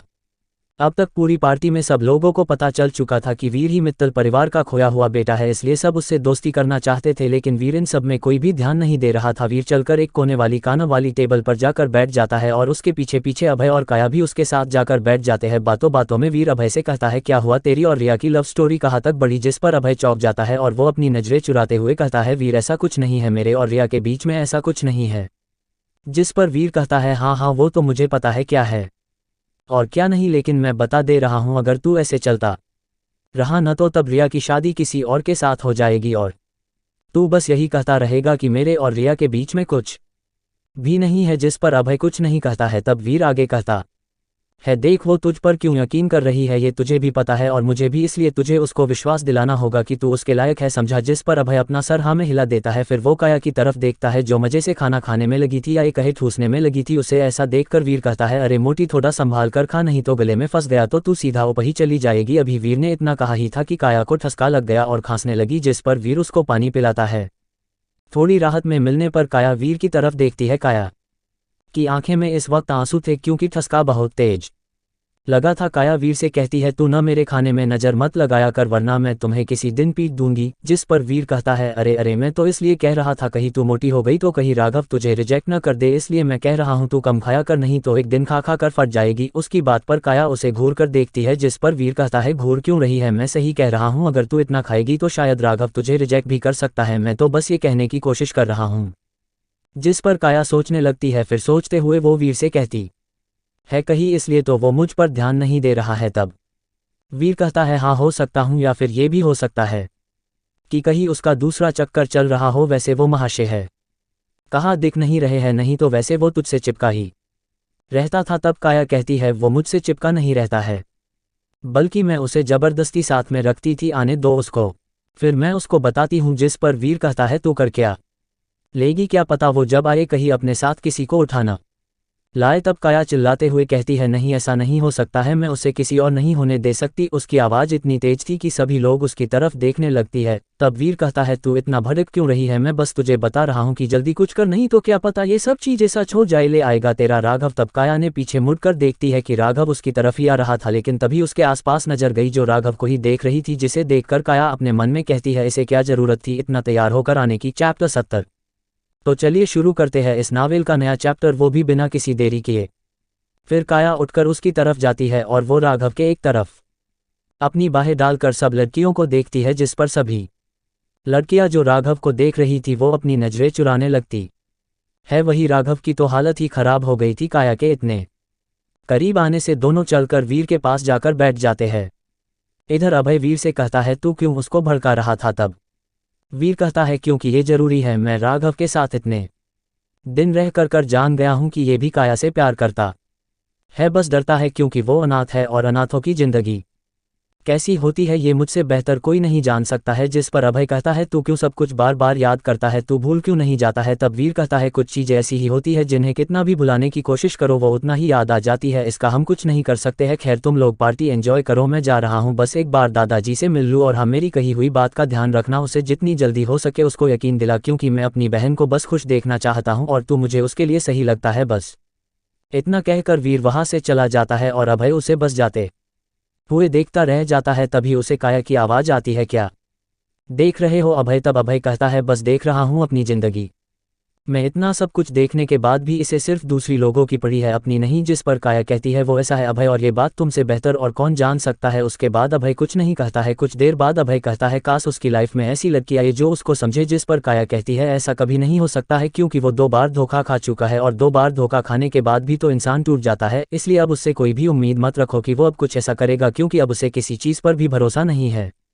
इधर वीर अपने दादाजी के पास आता है और वो दादाजी से कहता है, दादाजी मैं यहाँ से जा रहा हूँ क्योंकि मुझे जरूरी काम आ गया है। जिस पर उसके दादाजी कहते हैं, अरे बेटा अभी तो आए हो और अभी जा रहे हो, थोड़ी देर तो रुक लेते। जिस पर वीर कहता है, दादाजी मेरा यहाँ पर मन नहीं लग रहा है, इसलिए बस मैं यहाँ से जाना चाहता हूँ। तब उसके दादाजी कहते हैं, अच्छा कोई न, थोड़ी देर रुक जा फिर चले जाना। इसके बाद वीर के दादाजी प्रिया के दादाजी से कुछ बात करते हैं, जिसे सुनकर प्रिया के दादाजी प्रिया को बुलाने के लिए कहते हैं। इधर समीर वीर और अभय के साथ साथ काया से बात करना चाहता था, लेकिन उसे मौका नहीं मिल रहा था। समीर अपने मन में कहता है अगर मैं जल्दी कुछ नहीं किया तो पापा मुझे छोड़ेंगे नहीं, मुझे किसी भी तरह इस फटीचर से बात करनी होगी, नहीं तो बहुत बड़ी प्रॉब्लम हो जाएगी।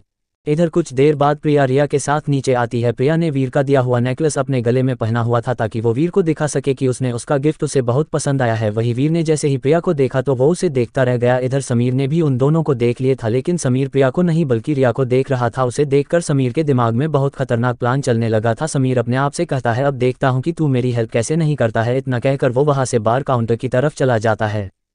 इधर वीर चलते हुए प्रिया और रिया के पास जाता है और वो रिया से कहता है रिया तुम्हें दादाजी बुला रहे हैं, तुम जाओ। जिस पर रिया वहां से चली जाती। उसके जाने के बाद अब वहां पर वीर और प्रिया ही बचे थे। कुछ देर बाद वीर प्रिया से कहता है हैप्पी बर्थडे प्रिया और तुम बहुत अच्छी लग रही हो। जिस पर प्रिया कहती है थैंक्स, लेकिन क्या सिर्फ मैं अच्छी ही लग रही हूँ, खूबसूरत नहीं लग रही हूँ। जिस पर वीर जल्दी से कहता है ऐसा नहीं प्रिया, तुम बहुत खूबसूरत लग रही हूँ। तभी वीर को एहसास होता है कि उसने जल्दी जल्दी में क्या कह दिया, इसलिए उसके शर्म के मारे उसके कान लाल हो गए। उसको ऐसे शर्माते देखकर प्रिया उससे कहती है अरे वाह, तुम्हें शर्माना भी आता है, मुझे तो पता ही नहीं था। जिस पर वीर कुछ नहीं कहता है। तभी वीर को वीर के दादा और प्रिया को प्रिया के दादाजी उन दोनों को बुला लेते है। इधर समीर एक वेटर को कुछ पैसे देकर एक ड्रिंक रिया को देने को कहता है और वेटर उसकी बात मान लेता है। वो वेटर वो ड्रिंक लेकर रिया के पास जाता है, लेकिन तभी रिया वीर के पास चली जाती है और उसके बगल में खड़ी हो जाती है। इधर स्टेज पर वीर के दादाजी और प्रिया के दादा जी आ जाते हैं। स्टेज पर आते ही प्रिया के दादाजी बोलना शुरू करते हैं हेलो एवरीवन, आप आज यहाँ मेरी पोती के जन्म दिन में हाजिर हुए, मुझे बहुत अच्छा लगा। लेकिन मैं आप सभी को एक और बात बताना चाहूँगा, माथुर परिवार और मित्तल परिवार की दोस्ती बहुत सालों से रही है, इसलिए मैंने सोचा है कि अब इस दोस्ती को रिश्तेदारी में बदल दी जाए। इसलिए मैं अपनी पोती प्रिया की एंगेजमेंट मित्तल परिवार के बेटे विराज मित्तल से तय करता हूँ। उनकी बात सुनकर वीर और प्रिया को तो देखकर लग रहा था जैसे उनको कोई सांप सुन गया हो। इधर काया जो ड्रिंक कर रही थी, ये सुनकर उसको ठसका लग गया। जिस पर राघव कहता है आराम से काया, इतनी जल्दी क्या है। तब काया कहती है अरे मैं तो आराम से ही पी रही थी, लेकिन ये जो अभी मिस्टर माथुर ने कहा है इसकी वजह से मुझे ठसका लग गया। सीरियसली प्रिया की एंगेजमेंट वीर से, वैसे मैं तो कहती हूँ वीर को एक मौका देना चाहिए, क्योंकि मैं जहाँ तक प्रिया को अभी तक देखा है तो वीर के लिए सही रहेगी। जिस पर राघव कहता है तुम्हें बड़ा पता है। जिस पर काया उसे घूर कर देखने लगती है और उससे कहती है बहुत बोलने लगे हो आजकल, लगता थोड़ा तुम्हें भी खाने पीने के लिए देना पड़ेगा, घर चलो फिर मैं तुझे बताती हूँ। जिस पर राघव डर जाता है क्योंकि उसे पता था कि काया क्या कहने की कोशिश कर रही है। इधर रिया तो बहुत खुश हो गई और जाकर प्रिया के गले लग कर कहती है ये अब तो तू मेरी भाभी बनेगी, कितना मजा आएगा। रिया के गले लगने से प्रिया होश में आई। वही अभय वीर के गले लगकर कहता है वीर ज्यादा मत सोच कर ले, वैसे भी सिर्फ एंगेजमेंट है, शादी नहीं कर रहा है। जिस पर वीर होश में आता है और वो अभय की ओर देखता है और कहता है लेकिन कैसे, मैं वो भी प्रिया के साथ। जिस पर अभय कहता है वीर अभी तक तुम्हें जो मन करता था वो तुम करते थे, तो अब की बार अपने दादाजी मान लो, वो तुम्हारा बुरा तो नहीं चाहेंगे। जिस पर वीर चुप हो जाता है क्योंकि अभय सही तो कह रहा था कि उसके दादाजी उसका बुरा थोड़ी चाहेंगे, लेकिन वीर फिर भी वो तसल्ली करना चाहता था, इसलिए उसने जैनी से पूछा जैनी मैं क्या करूं, मुझे समझे में नहीं आ रहा हूं। जिस पर जैनी कहती है बड़ी मैं तो चाहती हूं कि आपको प्रिया से एंगेजमेंट कर लेनी चाहिए, आपको प्रिया से अच्छी लाइफ पार्टनर नहीं मिलेगा। आप मेरी बातों का विश्वास कीजिए कि आप प्रिया के साथ खुश रहेंगे। जैनी की बात सुनकर थोड़ा रिलैक्स होता है और वो प्रिया की तरफ देखता है। तभी वीर के दादाजी ने वीर को और प्रिया के दादाजी ने प्रिया को स्टेज पर बुलाया है। जिस पर दोनों स्टेज पर चले गए। वीर के साथ अभय और प्रिया के रिया थे। काया और राघव भी पीछे से पहुंच गए। काया वीर के पास जाकर उसके कान में कहती है तूने बिल्कुल सही फैसला किया है, देखना तू आगे अपनी लाइफ हमेशा खुश रहेगा। जिस पर वीर काया को देखता है और उससे कहता है तुझे बड़ा पता है मेरे लाइफ के बारे, पहले अपनी लाइफ संभाल फिर मेरी लाइफ के बारे में सोचना, समझी। जिस पर काया का मुंह बन जाता है और वो कहती है भलाई का तो जमाना ही नहीं है, मैं यहाँ तेरे बारे में इतना सोच रही हूँ और तू मुझसे ऐसे बात कर रहा है। इसके बाद वीर और प्रिया की एंगेजमेंट होती है और वीर और प्रिया दोनों के दूसरे को अंगूठी पहनाते हैं, जिसके बाद सभी तालियां बजाते हैं। इधर समीर अपने प्लान को सक्सेस होना चाहता था, लेकिन रिया ने अभी तक उसकी ड्रिंक नहीं पी थी। ये देखकर समीर अपने आप से कहता है कहीं मेरा प्लान फ्लॉप न हो जाए, मुझे कुछ करना पड़ेगा नहीं तो मेरा प्लान फ्लॉप हो जाएगा। इतना कहकर वो उसी वेटर के पास जाता है। इधर रिंग एक्सचेंज होने के बाद रिया को थोड़ी प्यास लगी थी, इसलिए वो एक वेटर को बुलाकर पानी मांगती है। कुछ देर में वेटर आता है पानी लेकर, तब रिया जल्दी से वो पानी पी लेती है। ये वेटर वही था जिसको समीर ने भेजा था। पानी पीने के बाद रिया को थोड़ी देर बाद अजीब सा लगने लगा, इसलिए वो वहां से वॉशरूम की चली गई, जिसे देखने के बाद समीर भी उसके पीछे पीछे चला गया। इधर वॉशरूम में आकर रिया अपने चेहरे को धोती है क्योंकि उसको बहुत गर्मी लग रही थी, लेकिन बार बार अपने चेहरे को धोने के बावजूद भी उसकी गर्मी बती जा रही थी कि तभी उसे कुछ एहसास हुआ कि उसके पीछे कोई है। रिया तुरंत पलट गई। उसने देखा वहां पर समीर खड़ा था, लेकिन रिया उसे नहीं जानती है, इसलिए वो उससे बोली, आप कौन और लेडीज वॉशरूम में क्या कर रहे हैं? जिस पर समीर कहता है, वो मुझे लगा आप किसी तकलीफ में है, इसलिए मैंने सोचा आपकी हेल्प कर दूं। जिस पर रिया कहती है, मुझे किसी की भी हेल्प करने की ज़रूरत नहीं है, इसलिए आप यहाँ से चले जाइए। इतना कहकर वो वॉशरूम से बाहर निकलने को होती है, लेकिन तभी उसे चक्कर आने लगते है, इसलिए वो वी पर रुक जाती है और अपने सर को पकड़ लेती है। तभी समीर फिर से कहता है, मिस, लगता है आपको कोई दिक्कत है, चलिए मैं आपको आपके कमरे तक ले चलता हूँ। इतना कहकर वो रिया का हाथ पकड़ लेता है, लेकिन जैसे ही रिया को एहसास होता है कि समीर ने उसका हाथ पकड़ लिया है, तो उसे पार्थ की गई ज़बरदस्ती याद आने लगती है, जिस वजह से वो पैनिक होने लगती है और वो समीर के हाथ से अपना हाथ छुड़वाने लगती है। छोड़ो मेरा हाथ, मैंने कहा ना, मुझे किसी की भी ज़रूरत नहीं है। अभी रिया अपना उससे हाथ छुड़वा ही रही थी कि तभी वॉशरूम का गेट खुलता है और वहाँ से अभय आता है।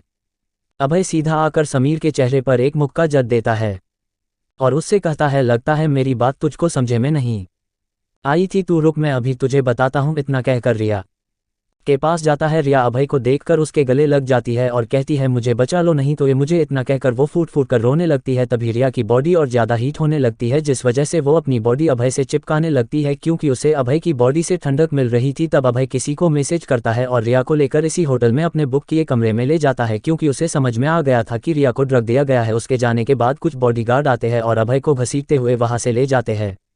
आज के लिए बस इतना ही, बाकी का कल आपको मिलेगा। तब तक के लिए बने रहिए हमारे साथ और चैनल ज्वाइन